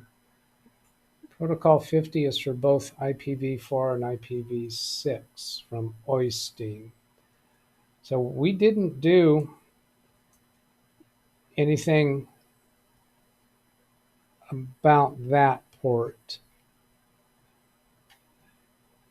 Is ESP protocol 15. It doesn't give us a port number to add to the list for opening ports. Installing behind a wire firewall, all ports listed need to be open for inbound, outbound connections. ESP protocol 50. So ESP protocol 50 corresponds to a protocol name, but they don't give us a slash and a port number to use for that. Does anybody know what to do with that piece? Or ESP protocol 50 is required to establish a secure IPsec tunnel. So that, yeah, that sounds like that would be needed. If the local network has a firewall with specific IP addresses allowed to pass through, traffic to and from the following addresses must be allowed to pass. But now, wait a minute, since we have an internet router before the computer, all we're doing here is opening ports at the laptop, but those ports haven't been opened at the router. This laptop doesn't actually have direct access to the internet. There's address translation going on. I can't, but there's ports that are closed at the router's level that we don't have access to. But Tim did have this function working before. Yes, I did. Without having access to basic router info, it worked just flawlessly. And so that was a good sign that whatever I did, it worked with the DNS and all that stuff. Here's a manual for Booster Pro device. It's not a TCP UDP service. It's an IP level service. Did someone say behind two NAT devices a while back? Yeah, somebody did say that. I'm not quite sure what they're referring as the two, but the cell booster is connected to the laptop, which may be providing the function of NAT, network address translation. Yeah, it'd have to be. And then the internet router that Tim is connected to via Wi-Fi is a NAT device. That's true, the ports are still blocked at the router. However, this did function on Tim's previous laptop without reconfiguring the router. Maybe what I could thinking about we could do is click Google or look it up on YouTube, unidentified network, how to resolve unidentified network, because it's saying down the internet 2 port, the connection where the little logo. I did not understand what you just said. I think you kind of... That unidentified network, we could look it up on YouTube, how to fix unidentified network on the internet on the internet connection for the network connections on the settings. You're saying this. No, that's okay. This piece here that says unidentified network. How to resolve it. Now one thing maybe diagnostics, maybe. Yeah, I don't feel we need that. But there was a private public network, because I think we saw this. Allow other network control. No, not that. Good. I'm thinking, where is this that I'm trying to get to?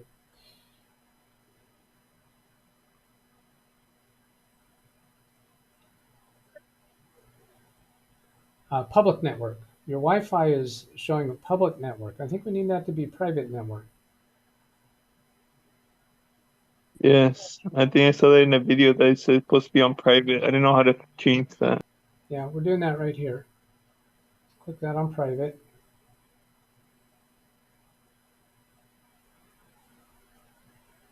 I'm not feeling optimistic that that's all we had to do.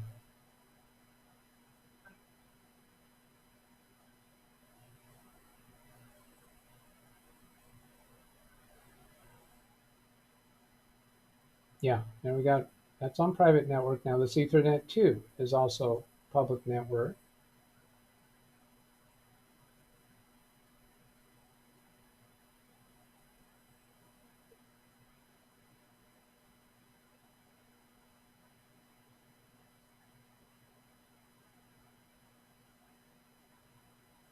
Unidentified network authentication. Let's see, 137.1. Not metered.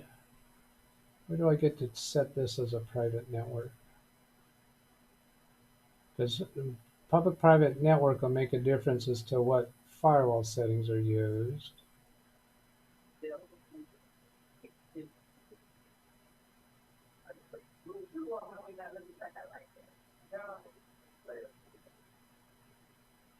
Network, no networks.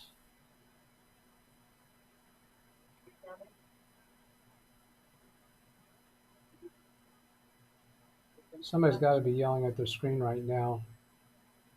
Tell me where this is at.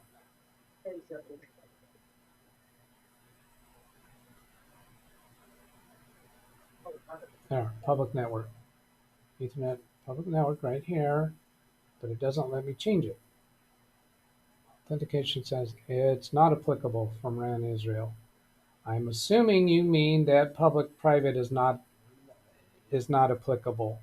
Is that what you're saying? Because its NA doesn't quite tell me what you're referring to as being NA.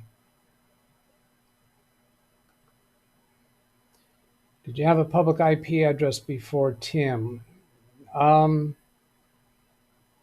Well, I'm not sure what you mean by that question, because Network 2 doesn't have a default gateway. Oh, that's why I can't choose it, because Network 2 doesn't have a default gateway. Listed as unidentified because, oh, all right. So the firewall can't classify it as public-private. Okay, do we need to put in a default gateway? There's bridge connection option under the Wi-Fi. With the bridge setting on the laptop, it can get rid of one of the NATs. And this is sounding interesting. Remember, it's the LAN side of the router. RAN Israel, no. RAN, I don't know what you're saying no to.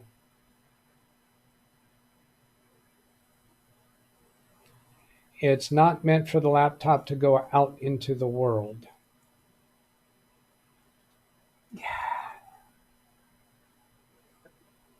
Well, the laptop does browse the internet. That's out there in the world.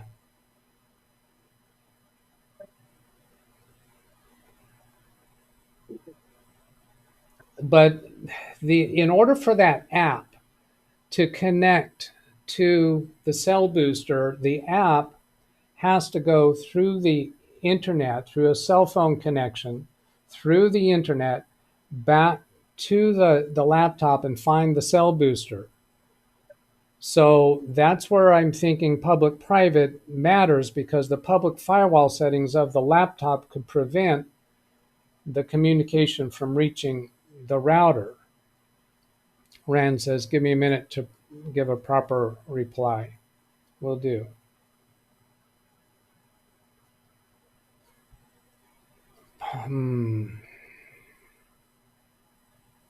Tim, do you have another PC you can connect to the booster's LAN port? That's interesting. He wants to connect another computer to the LAN port while the booster is connected to the laptop through the Ethernet port. Got my old laptop. Your old laptop? Yes, I do. I could try it out if you want. I could turn it on, get it set up if you want. Yeah, go ahead and turn it on. I'm going to give RAN Israel time to give his reply, and I've got to look at another screen over here because I think I've got a client issue going on. Let's see, got to do that over here.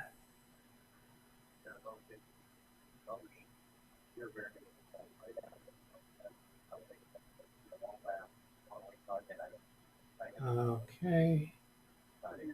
Let me see, my client needing me at 3:30 today. It's 2 o'clock now.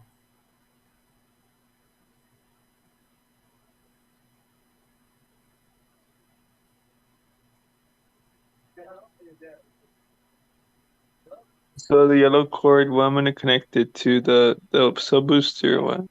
Yeah, to the LAN port of the cell booster.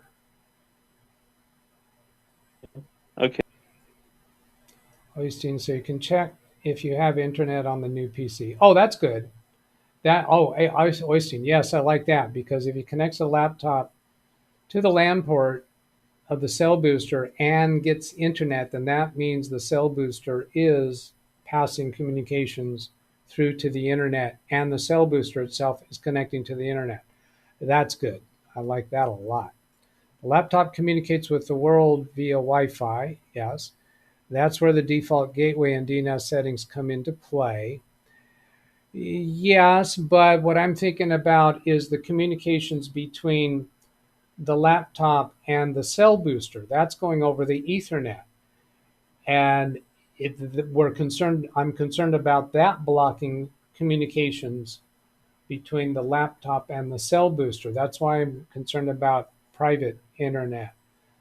Because I have that problem all the time when we have a printer, that a computer can't communicate with the printer because the computer's on, well, yeah, but that's not a different network connection. Well, anyway, I stated enough of my concern there.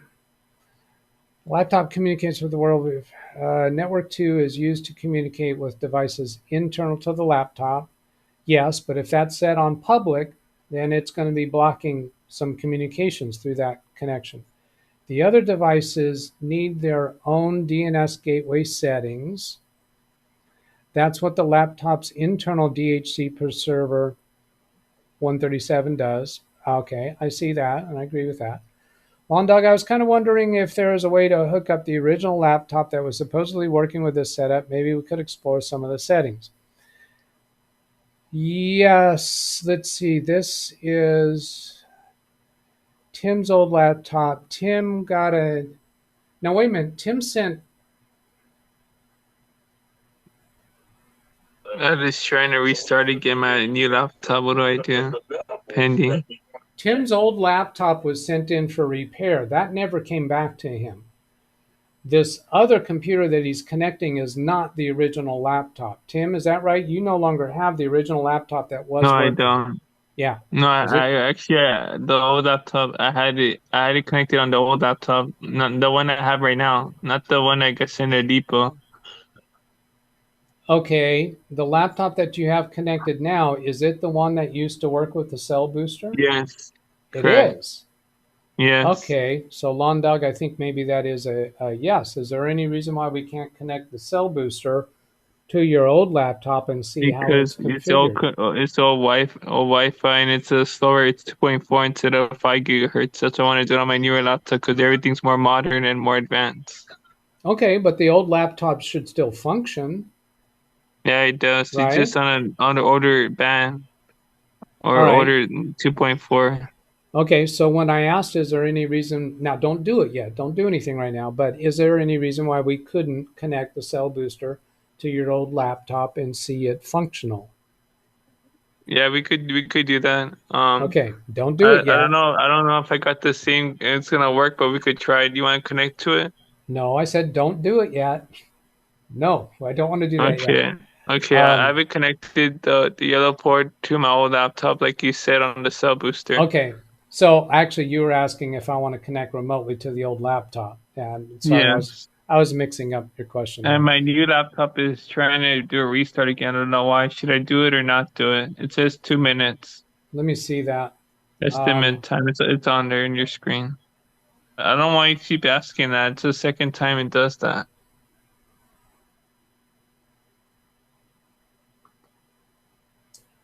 All right. It's almost time to restart. Estimate 2 minutes. You've chosen to restart your device as soon as possible. That's why it's asking. That's why it keeps coming up, because you have this Okay. setting for as soon as Right. possible. So we're going to say not Okay. now. And let's see. So yeah, you got an orange dot down here. Your computer's apparently has downloaded updates and is trying to install them. So we'll go over here to Windows Update and turn off that soon as possible setting. And I think that's on advanced settings.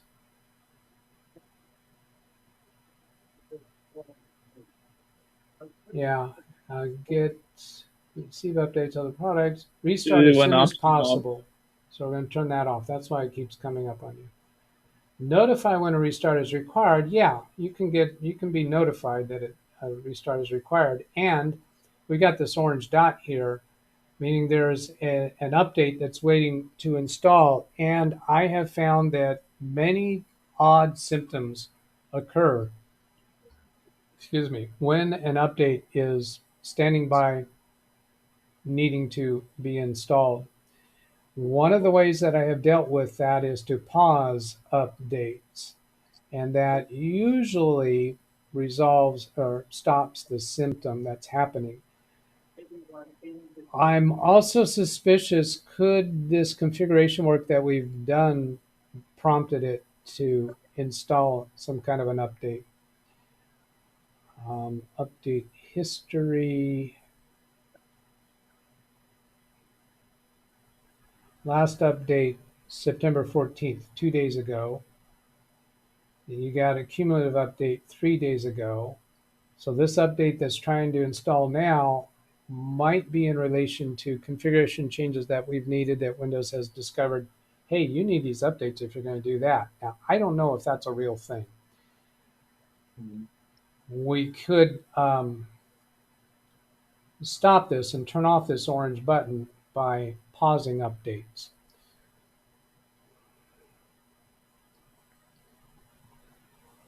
I'm not going to do that quite yet.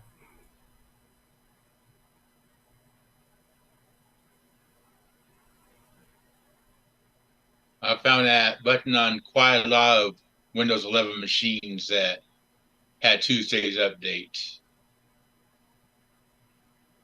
You found the red dot or orange dot? The button? orange dot, yeah, I did a reconfiguration. Yeah. Okay.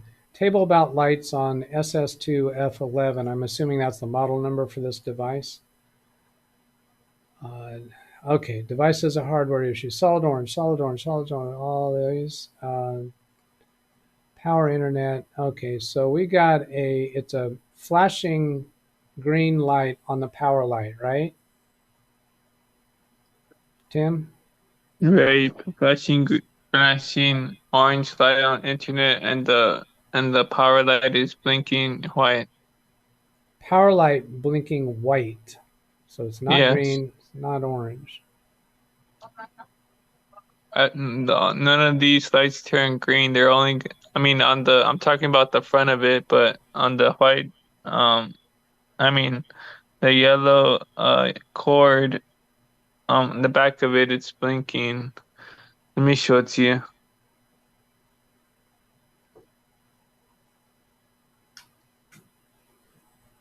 I have the both cords connected right now.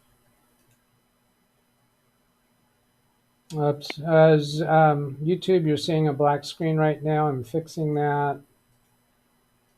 Where is it? Why is this not coming up right? Hang on. Okay. Okay, there it is. All right, we've got green lights on both Ethernet cables. What about the lights on the front?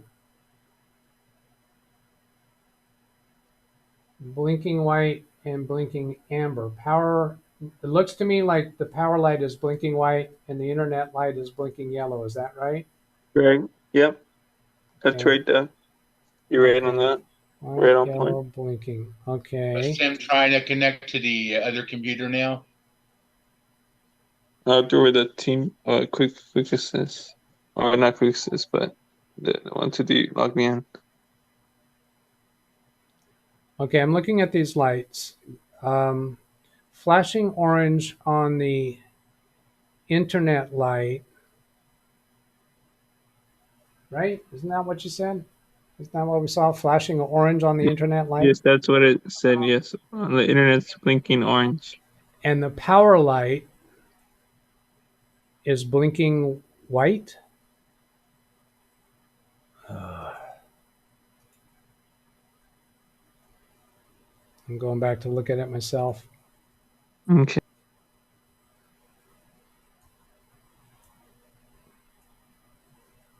Yeah. Power light blinking white Internet light blinking amber.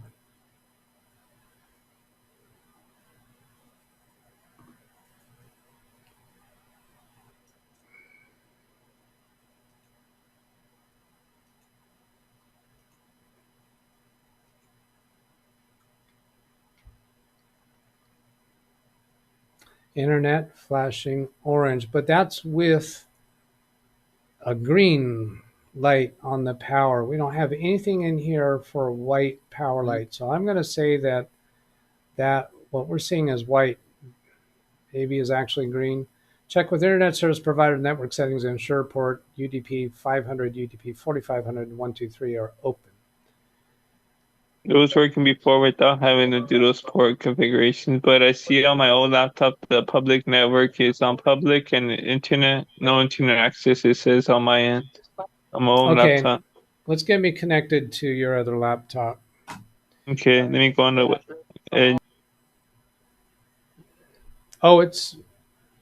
Oh yeah, you already tried it once. You're gonna have to reconnect it. yes, let me go and open up so you give me the code. All right. 1 second.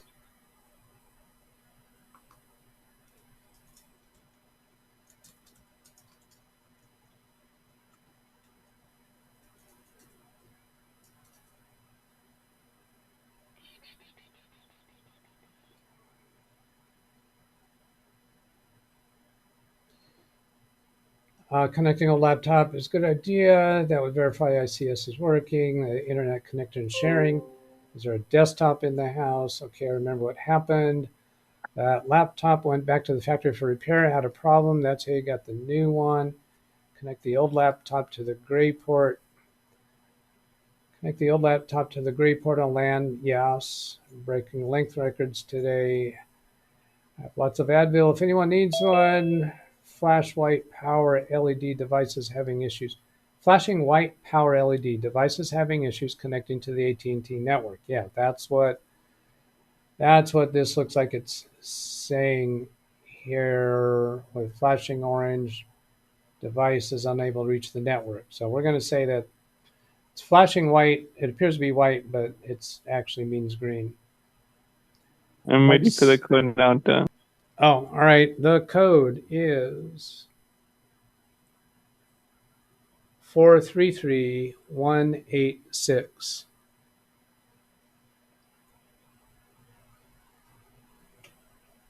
I'd like to see what ipconfig says on the other laptop. We will get to that. Greg M, that's what I'm thinking. Also on my Comcast modem, when the power light is white, means it has no access to the internet. It's trying to connect.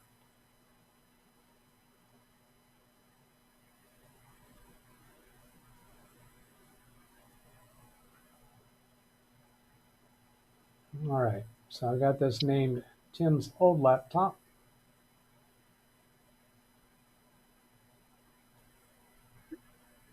Still waiting it to be available for me to connect to.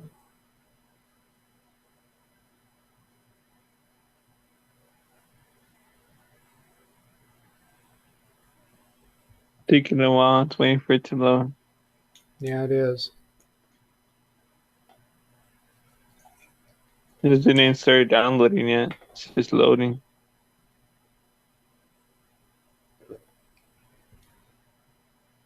Oisting asks, is Tim's old laptop loading. Is Tim's old laptop work on the internet? That's what we're about to go see. I think he already told us it is not. And you have your old laptop connected by Ethernet cable to the LAN port of the cell booster, right? See one more time. You have your old laptop connected by an Ethernet cable to the LAN port of the cell booster, right? Yes, right. Okay. I was asking for another code again, I think, because my internet download manager said there was already one existing or something like that. What's the code again? Mine says connecting. Let's wait and see if it connects. Okay. All right, try to install IDM. I don't even need that down anymore. Let me try that. Just don't I don't do see anything. nothing popped up. We're waiting for it. I have indication on my side that your computer is connecting. Don't do anything else. I'll wait for it then. Now, Okay, I'm waiting for it. Since Tim's laptop is attempting to connect to my computer and it asks for a code, that tells us that it is connected to the internet. However, does that laptop have Wi-Fi turned on? Is it connecting through your Wi-Fi in the house? Yes, it's turned on. Yes, it is. It says internet access on Spectrum. Okay, so it is not going through the cell booster. The cell booster is saying that there's no internet access, unidentified network. Okay, I lost you on your old laptop.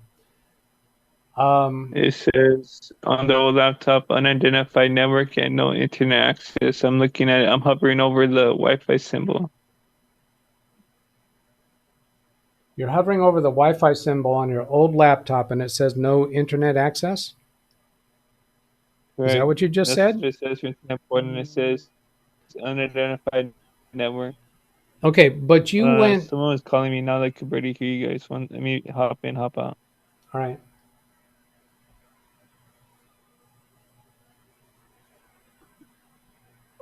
Greg, do you have a solution to this?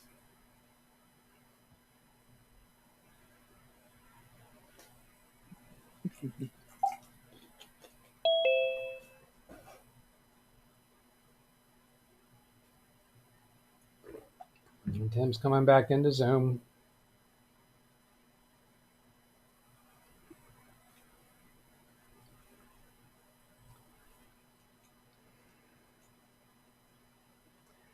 Greg saying, not using a device as it is intended can lead to a whole lot of hurt. You are right on with that comment. This is not as it is intended. But it did used to work for him. Yes, I was agreeing with that. Disable Wi-Fi on the old laptop, but I'm inclined to do that after we connect an Ethernet cable. I could get connected remotely through the Wi-Fi connection, then we can switch that connection from the Wi-Fi to the Ethernet. And I have done that before. Gives a short interruption to the connection. Lawn Dog, I'm not going to read that out loud. Check the Ethernet icon instead, not Wi-Fi. Yes, I'm understanding that. Again, I admire your patience. Thank you.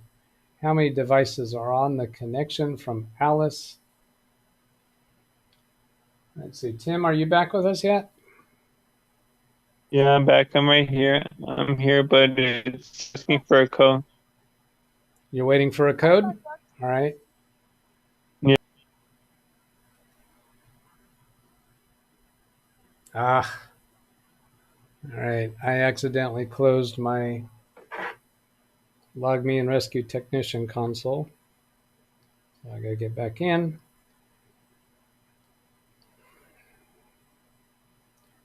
Two-factor authentication for that. 1 second.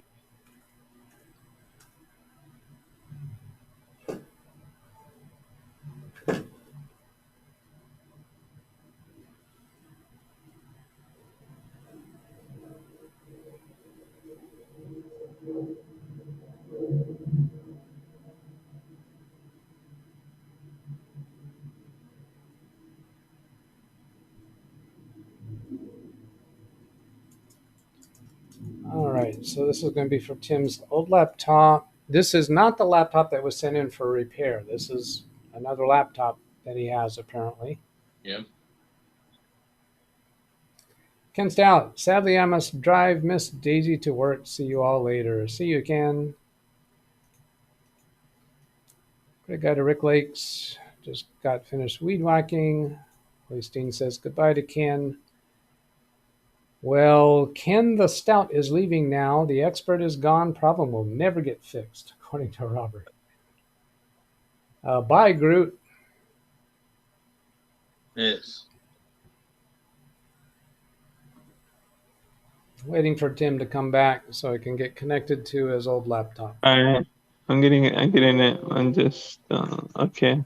Now, I'm waiting for it to load up right now and then I can get through the code. it looked like this desktop went out and then it came back, so it's refreshing. Waiting for it to finish refreshing. Okay. And then I could be able to pull up the edge again and get into the code. 1 second. Come on. Let's see. Wow. Okay, now we're back. You're going to, what's the code, Doug? Please, thank you. Giving you a new code, 739040. All right, it's downloading now, I think. Yep, there it goes. It's doing it now. Now I did it. I had to uninstall Internet IDM because it was messing it up, but I fixed it now. I don't need it no more. I got it on my new I need to get it on my new computer, but I don't need it right now. Okay, it's opening up now. Hopefully this one works. I know last time when you tried to connect to it, it was having some issues, but it should work, hopefully. It's connecting now. Computer aging consultant.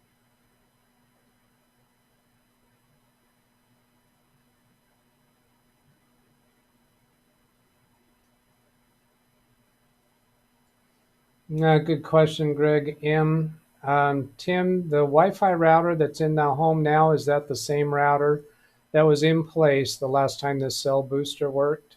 Yes, correct. The router's the same. Okay.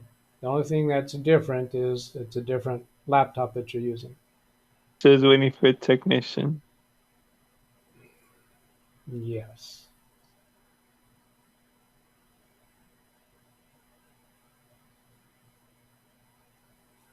I'm going to click here to restart the applet as a system service. That gives me access to a little more options. You probably have a message on your screen that you need to click to allow. You got an error message. I'm going to show it to you. It's the same one as last time. I think I go through the app or however you want to do it. I can't read the message. You're moving around it too says much. Windows cannot find the incorrect name again. You might have to go through quick assist. Yeah, your audio is really bad there. I have no idea what you just said. You were trying to read that message. You probably covered the microphone on your phone with your fingers. It was saying that it's showing a red X.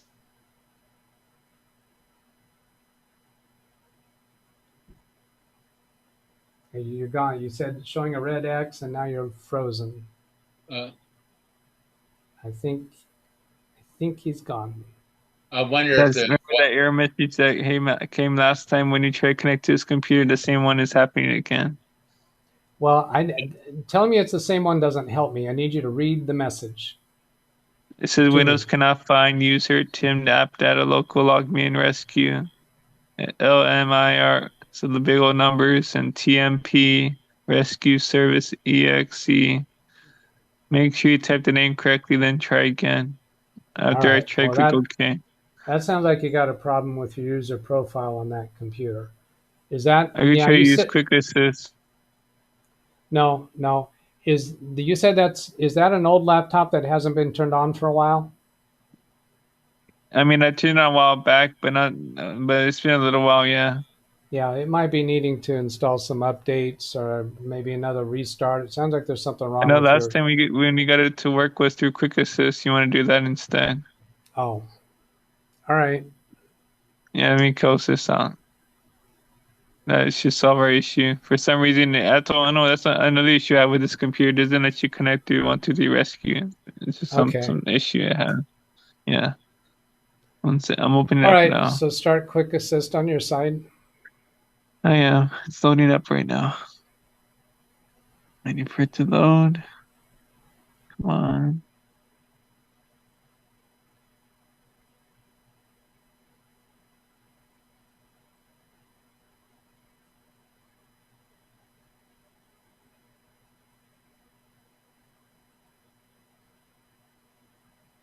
Okay, I'm ready for the code now. Okay. The code is, drum roll please. Not really, I'm just waiting for it to come up with the code.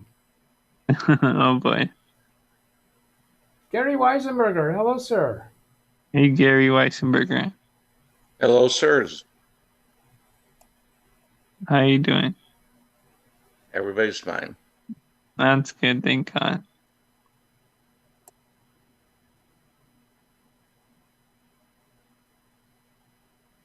Okay, the code is 9S2XZW.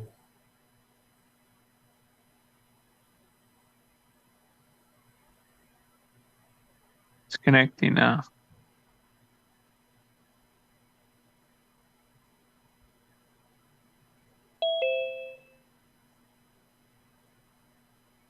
And Bobby Warren's here.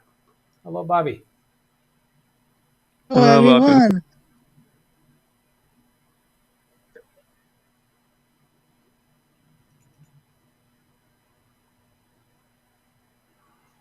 What's the update about the booster?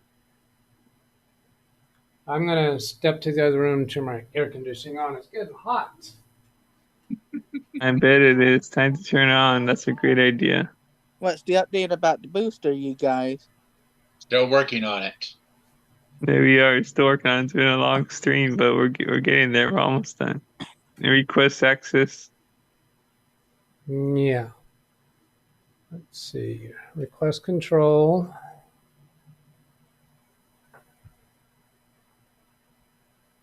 Hey, Doug. Yes, Gary. I don't want to take more than 1 second. Anyway, I got in real late, looked at half what you're doing. Can I ask a quick question? Are you trying to, he's got Wi-Fi to a router in another part of the house. He's trying to Ethernet to a cell booster. Then what's going to connect to the cell booster? His cell phone. Can't his cell phone use Wi-Fi to the main? The way this device is intended to be used is that you plug it directly into your router. His mother will not let him do that. Understand. So he's trying to do internet I connection. think there's no ports. I think there's no ports open on the router, Gary Weisenberger. Yeah, but you're never going to get faster than your Wi-Fi. If your phone has Wi-Fi, it should be as fast as the Wi-Fi in your laptop. Because you'll never get faster. He's not interested in improving the Wi-Fi of his cell phone. He's interested in getting better cellular signal on his cell phone because he doesn't get good cell signal from the cellular towers. So here's a good question, Tim. You're trying to improve the capability for telephone calls, right? Direct calls and everything, yes. Because the call drops and the Wi-Fi calling sometimes drops or limited. But with the calls, improve the calls because they said they're limited in our coverage in my area. That's what the AT&T told me for this area. Yeah. Now, scratch the word everything. You're not trying to improve phone calls and everything because your Wi-Fi for data connections can use, your cell phone can use Wi-Fi for data services. Just for my calls and texts. You're not trying to improve that part. You're just trying to improve calls and texts because you have such poor reception from cell phone towers. Does that answer your question, Gary? Regretfully, yes. Yeah, and AT&T provided this free to Tim because they don't have good coverage in his area. Now, I have quickly, I'll just tell you my instance in the house. I cannot do Wi-Fi in the house, room to room. That's how bad our house is, or good. We have metal everywhere. We have our house is all metal, steel. Yeah. I mean, it's basically, it looks like an industrial building from the inside. I mean, not inside, but construction. It was a builder built it his own home. Anyway, our Wi-Fi is 2 rooms at best. So we have Ethernet to every Wi-Fi router throughout the house. But my cell reception's 2 bars, and I can't get better than 2. But I can get out to the house, and that's where I'm that's where it's confused because I can't see how I can keep getting better to get to the Wi-Fi. If that works, I'd be great. Yeah, well, this was working for him. This It was actually working for him on his previous laptop with this. Tim, this was the same cell booster, right? This isn't a new cell booster since it was working with. This is a new cell booster, and the other cell booster I have it too, but this is the new cell booster, the one I got, the last one I got. So this is a newer model cell booster. I mean, I think they're the same. I'm not sure, but I could show you the other cell booster. You want to see if there's a difference or not? I'm not sure about that. No, I But don't want to see that yet. I think Doug Okay, is all asking, right. has this one ever worked for you? This exact hardware This model? one, no, but the old one, yes. Okay, this one though, it's never worked. No, but it's pretty much the same. I think I looked up the model, and it's the same model, so it's not really much of a difference, with maneuver or not. Okay, yeah, that's. Thank you, Gary. That did bring out that piece of information. I was not aware this wasn't the same. I mean, there Cell may be even booster. hardware issue with this. I mean, at this point, you can't say that. Now I see on the cell booster, it's saying that the yellow light, or no, the orange light went away. Now I just see a white light on the cell booster that's blinking on the power. It went away, the other light that we were seeing.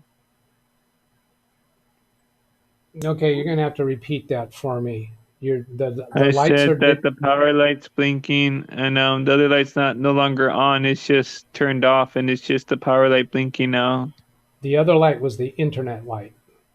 Yes, that one's not showing no color anymore. No light is on. It's Okay, just well, it turned might off. have stopped trying to connect. Okay.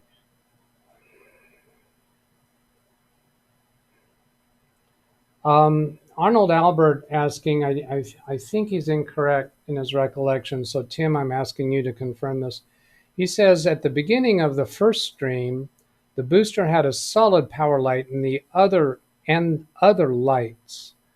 I don't recall that the booster ever had a solid power light, did it? No, it never had a solid light. No, you thought it was a solid light, but it wasn't. When it was on the colors, it was just blinking. But it looked like it from the camera, but it wasn't in the pictures. But it's just like what you said earlier. The light was it's like a ghost light. You said, I think something like that. You said. Okay. Alice says he needs to change his router channel number. I don't see why that would be. I think she's talking I about. didn't have to go to the basic info. It worked just fine without having to go to any of that stuff. It worked just fine on my old computer without having. I'm going to ask you to let me finish my thought before you interrupt. Okay. Okay, sorry.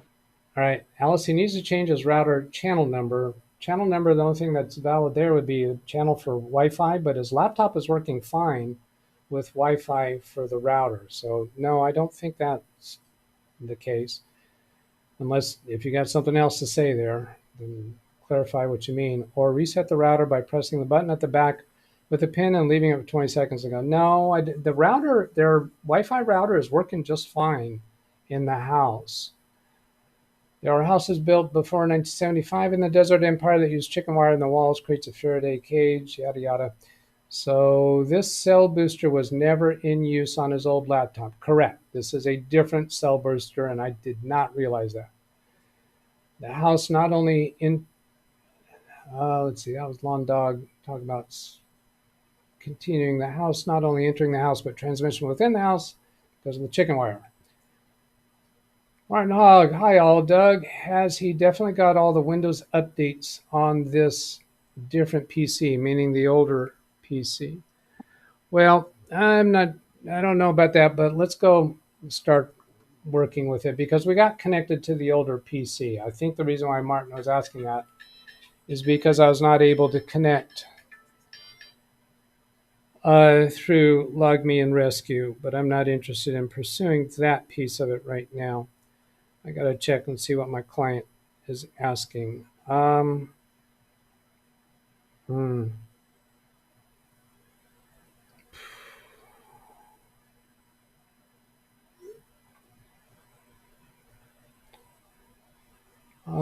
Let's see. I do have a client needing attention. Maybe edit in a few.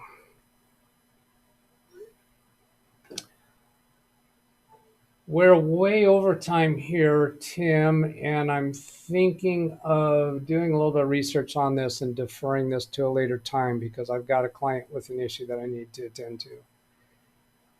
One dog, a comment Okay. back to Gary. Okay, got it. IP config all, please. All right, let's get that out. Let's get that done before we shut down. Now, oh, this is the old laptop. Okay, let's do a little bit here before we run away from it. Got to get the correct mouse. I know you got to get out of there, Doug. Yeah. Two quick comments. One is the old laptop looks to be Windows 10. It's been a long time for Windows 10. Number two, there may be a firewall issue that you guys haven't looked at. Yeah, we opened ports. There was one port that we didn't figure out how to get to. Did you see that one, Gary? No, I came. Yeah, I did look at it. I didn't pay much attention to it, to be honest with you. I actually came in when you were talking about him updating Windows at the very end. That is a legitimate Windows 11 update that came after all the Tuesday updates. All right. But I'm displaying on YouTube right now, Gary, the UDP ports that we opened on the internet connection sharing from his laptop. We were able to do this port 500, this port 4500, and the port 123. But this ESP protocol 50, I'm not convinced that we've. That's, if I'm not mistaken, that. Oh, excuse me. That should be a default. I mean, from the system already. All right. All so right. you shouldn't have to change that. I think somebody else was. Not a port. I think somebody else was thinking that. All right. Yeah, it's a protocol. Yeah, that's why it doesn't say port. Yeah, and that's what threw me. All right, thank you for that. Now you still may have a firewall blocking something. Oh, excuse me, I'm talking over you. All right.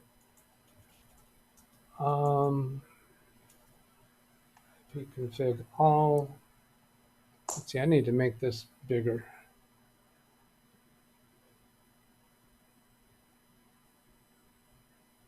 Not there. Select screen size.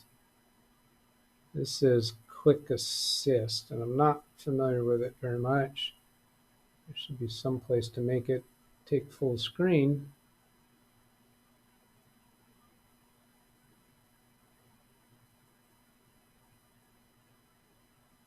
Fit to screen. Will that do it? No. All right. Well,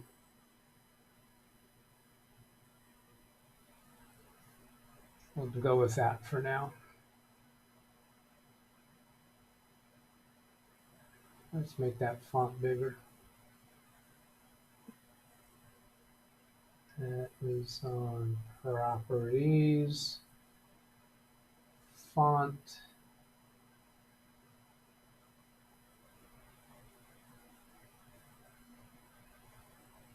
There we go.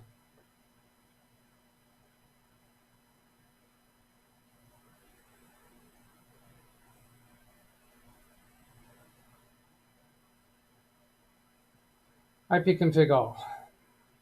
So on this old laptop, here's our DNS servers, our IPv4 137.1. What? Oh, this laptop is connected through Wi-Fi to the internet. But this is the laptop that used to work with the old cell booster. Is that correct? Yes, that's correct. Yes. And it looks like, is there an Ethernet is there an Ethernet cable connected right now? Yes, it is. It's connected to my cell booster, the one that you told me to Oh, connect. okay. Okay. It's connected to the LAN port of the cell booster, and it picked up 137.1. That's curious. And here's the Wi-Fi adapter. Hey, Doug? Yes, Gary. This is the old laptop. This is connected to the WAN or the LAN port? LAN, L-A-N port of the cell booster. That means it has internet connection. That means the cell booster has internet connection. No, it doesn't. No, it doesn't. It means because he's talking He has Go Oh, ahead. Wi-Fi. Doug, I got something different on the cell booster. The orange light is now solid, and the power light's still blinking. It's not blinking no more. The orange light, which says internet. And I look down here, and it looks like your laptop is connected through Ethernet, not through Wi-Fi. Let's go Well, look why don't see you- what we No, got in it's here. connected through wireless. It's wireless right now. No, We should both turn the Wi-Fi off and see what happens. in a minute. Yeah. Yeah, I mean, I want to look a little bit more here. So here's the Ethernet private network.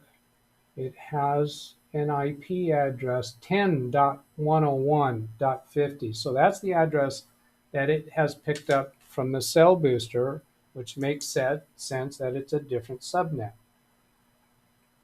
Like that.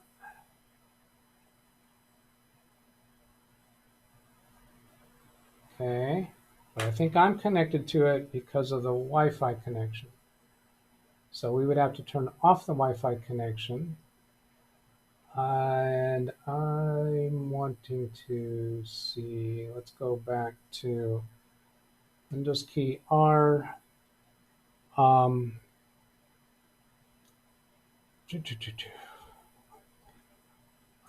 come on. What was it? What was the command for the network control panel? pnat.cpl? No, that's not right. I know it's not. Doggone, what was it? I need to learn that. Net panel, no. Come on, what is it? Give it to me again in chat. CPL. I know what I'll do is I'll just do a Control F and search CPL. That'll get, yeah, NCPA, Network CPA, Certified Professional Accountant. That's how I said I was going to remember it. Famous last words. NCPA.CPL. Wi-Fi 2 not connected. Ethernet is connected. This is showing that Wi-Fi is not connected. We are connected to the internet on the laptop through the Ethernet, not through Wi-Fi. And the new laptop is connected to the WAN port of the device. Right. So you're going on the old laptop Ethernet through so it's working. It should be. Now we're just trying to get the phone to work. Yes. The old laptop is going through the Ethernet port, and we're going to prove that by turning off Wi-Fi. We've already got an X showing here, and it's not connected. So this is definite that this old laptop, connected to the LAN port of the cell booster is accessing the internet. Therefore, the cell booster is accessing the internet. Or it may be a straight pass-through. Yeah. Straight pass-through through, okay, treating the ports on the cell booster like a switch. I do have with my mesh routers I was telling you about just a minute ago. I have Ethernet and it has an Ethernet port out, so you can daisy chain them basically. Yeah. Right. Okay, yes, but that still means that the new laptop is providing its internet sharing to the WAN port. You're 100% right, because we're not attached to the router. You're right. Yeah. So it works. So it works. So the problem that we're having, working. the problem we're having with the app, perhaps has to do with something else in the firewall or the ports or something like that. Tim, is the app still not working? Let me check, but I see on my end on the sub booster that the power light is blinking, same color, and the orange light is solid. It's no longer blinking. It's solid orange. Yeah, but is your cell phone working the way you want it to? Because no, it's still showing 3 bars on mine, but it's still not connecting. It would have showed the other lights white. It's not. They're not. They're supposed to see the 4G LTE white and all the other lights, but they're not. Yeah, there's a 4G light on the cell booster that should be lit up if it is providing service. Before on my laptop, it was all lit up, and it was showing just the 4G LTE blinking white, and all the other lights were solid white. All right. Well, then what this is telling us is that the cell booster does have internet access, but it's not functioning yet as a cell booster. Actually, I'll disagree with what you just said. You All don't right. need the 4G for cell phone. That would be data on the cell phone. I mean, Okay. take a look at your cell phone right now. You might not be using 5G. You might be using just your cell. But he should have more than 2 bars. That's Because the app before I on the was phone. getting 5 bars on my old when I had it on my old laptop. Well, yeah, but remember, laptop has nothing to do with it. You're talking the box to the cell phone for the bars. When the cell phone connects to a cell phone tower, his number of bars indicates how strong the signal is. His cell booster is supposed to be functioning in his house as a cell phone tower. Exactly. So he should be able to get 5 bars. Or yeah, more. Totally agree. Yeah. And that's where he's concluding that it's not working. Now, And the GPS is not on either. They're supposed to be on too and Well, locked. do you have the cable? There's a black antenna that goes into this. Yeah, I'll show it to you. Do It's you have it not. plugged It's in? connected, but let me make sure it's plugged in that way. But it should be though. Let me see. It's got to be I plugged into the did. back of the box. Yeah. Right. I'll show it to you. It's right here. It's plugged in. That's all the way it could go. Let me make sure though.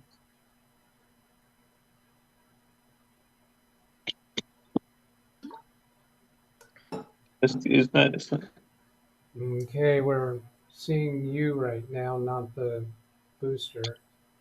But Let me show you this booster again. that antenna though, I think goes It says directly to a connecting. tower. That doesn't go to the internet.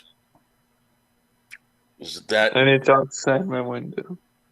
right? But that will grab from the nearest tower because that actually is only used to get your GPS location of your house for a 911 call.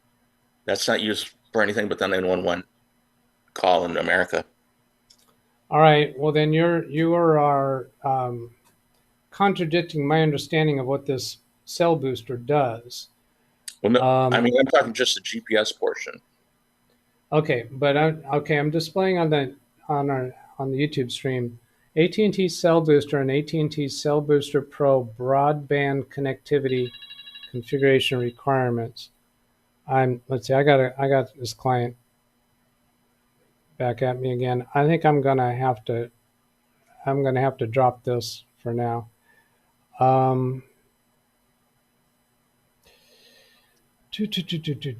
AT&T Cell Booster, AT&T Cell Booster Pro broadband connectivity. Your Cell Booster require a customer provided direct internet broadband connectivity for connectivity with the AT&T network. The required bandwidth depends upon the number of simultaneous users you want to support and whether data-intensive applications will be used. The minimum required bandwidth recommended showing here. My understanding is that this is not rebroadcasting the signal coming from the nearest cell phone tower. That is correct. Okay, well, I thought that's what you just said it does. No, only for the GPS location. Oh, it's only sensing near cell phone towers in order to identify your location geographically. But the cellular communications is actually going through the internet. Correct. To this booster, yeah.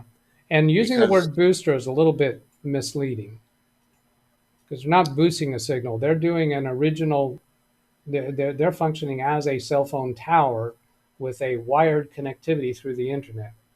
Yes.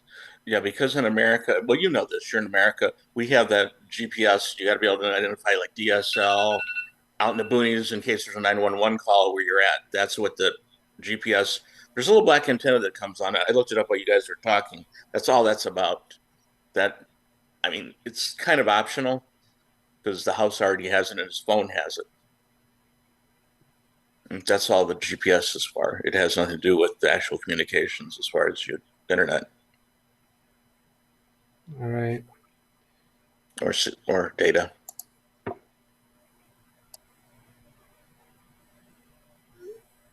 Actually, it looks like you guys got data going on that box, not the phone portion. Yeah, it's just the phone that's not connected to it and the lights haven't come up for it. Could it be as simple as just restarting the device? Well, Greg M put something in. I I don't know how just far restarted just now.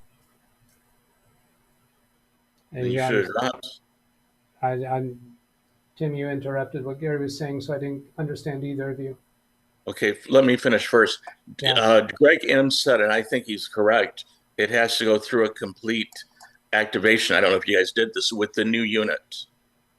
Yeah, that's right. It's a new unit. If it So did a there's- complete activation, I don't know how, I don't know all the new activations on it. I don't. But that's number one. And if he just reset the box, did you drop on the old laptop? Did you drop on the old laptop? I didn't understand Yeah. that. I think Tim said he reset the cell booster. We restarted the cell booster by power cycling it. We Right did now? not a while Yes, I ago. did it just now. Oh, I you did did it it just just now now. again. Yes. You did it just now again. All right. Yes, and it didn't change anything. It just shows that the orange light is not blinking no more, but it's just a orange solid light on the internet, and the power light's still blinking white. Okay, well, this document here, this manual that you provided, that Tim provided, doesn't give us any instructions about initializing it or activating it. I'm wondering if there's something, other instructions somewhere.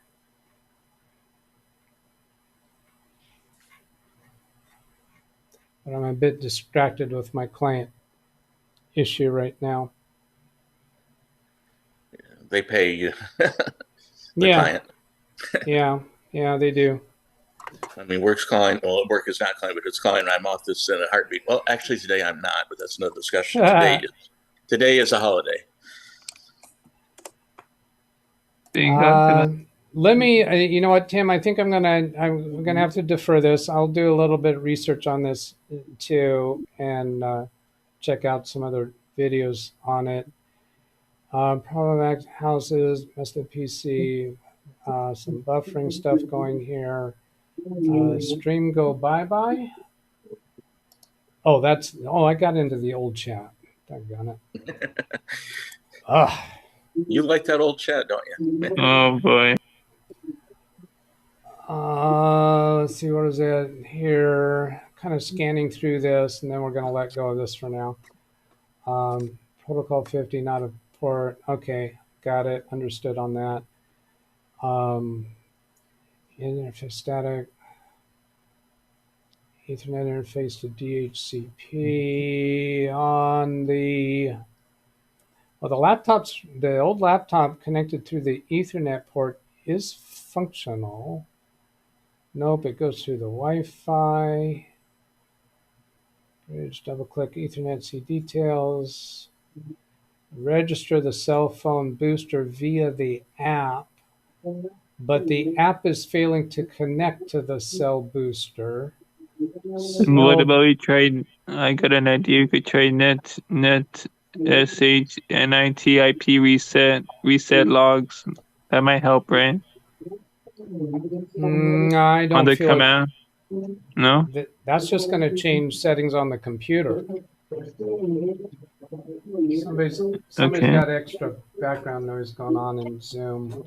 Who's that? What's going on? All right, I muted Greg because there's extra sound going on in the background. Muted. Here's the manual for the Pro Cell Booster. Cell Booster technology. Getting started using the ATT Cell Booster Pro website. Manage my Cell Booster Pro.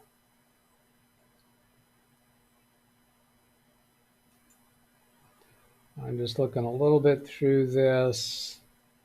Yeah, I'm not going to get through that quick enough. I've got to shut down. So Tim, this is all about you getting a better cell phone signal, which I'm thinking can be deferred. It's not emergency, right? Hello, Tim. Yes, I'm here. What's up? Yeah, can we defer this till later? I need to go Yeah, we deal could with put a it today. client Of issue. course, that's fine. Yeah, of course, that's fine. No problem. Yeah, and I will go look at the rest of the comments there. Let's see. Oystein says page 12. I'll go look at that. Was it registered? Yeah, we'll have to come back and work with that again another time. Maybe during the week. Let's see. Tomorrow. That'd be good. It says it's Yeah. identifying now. I think I did something. It's identifying. Yes, I just did something I watched a video on YouTube and I think I might have did something. You watched a video on YouTube while we've been on Zoom together? No, just now when I tried adding a default gateway in the DNS. All right. Okay, fine. I need to go ahead and shut down. I talk to you all later. Have All a right. great day. Thank you. Thank you, everybody. So go ahead and say goodbye to the YouTube audience for all of you in Zoom, please. Goodbye, everyone. Bye. Bye. See you all next time. Bye, YouTube.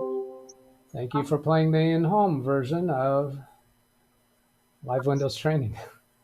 All right. There you go. Appreciate it. I'm shutting down Zoom. Okay. Okay. Zoom is gone. There's the email address. Oh, yeah. I hope this video has been useful. Whatever. Thanks for hanging around with us. That was fun. Catch you another time. I'll be back on Monday. Adios.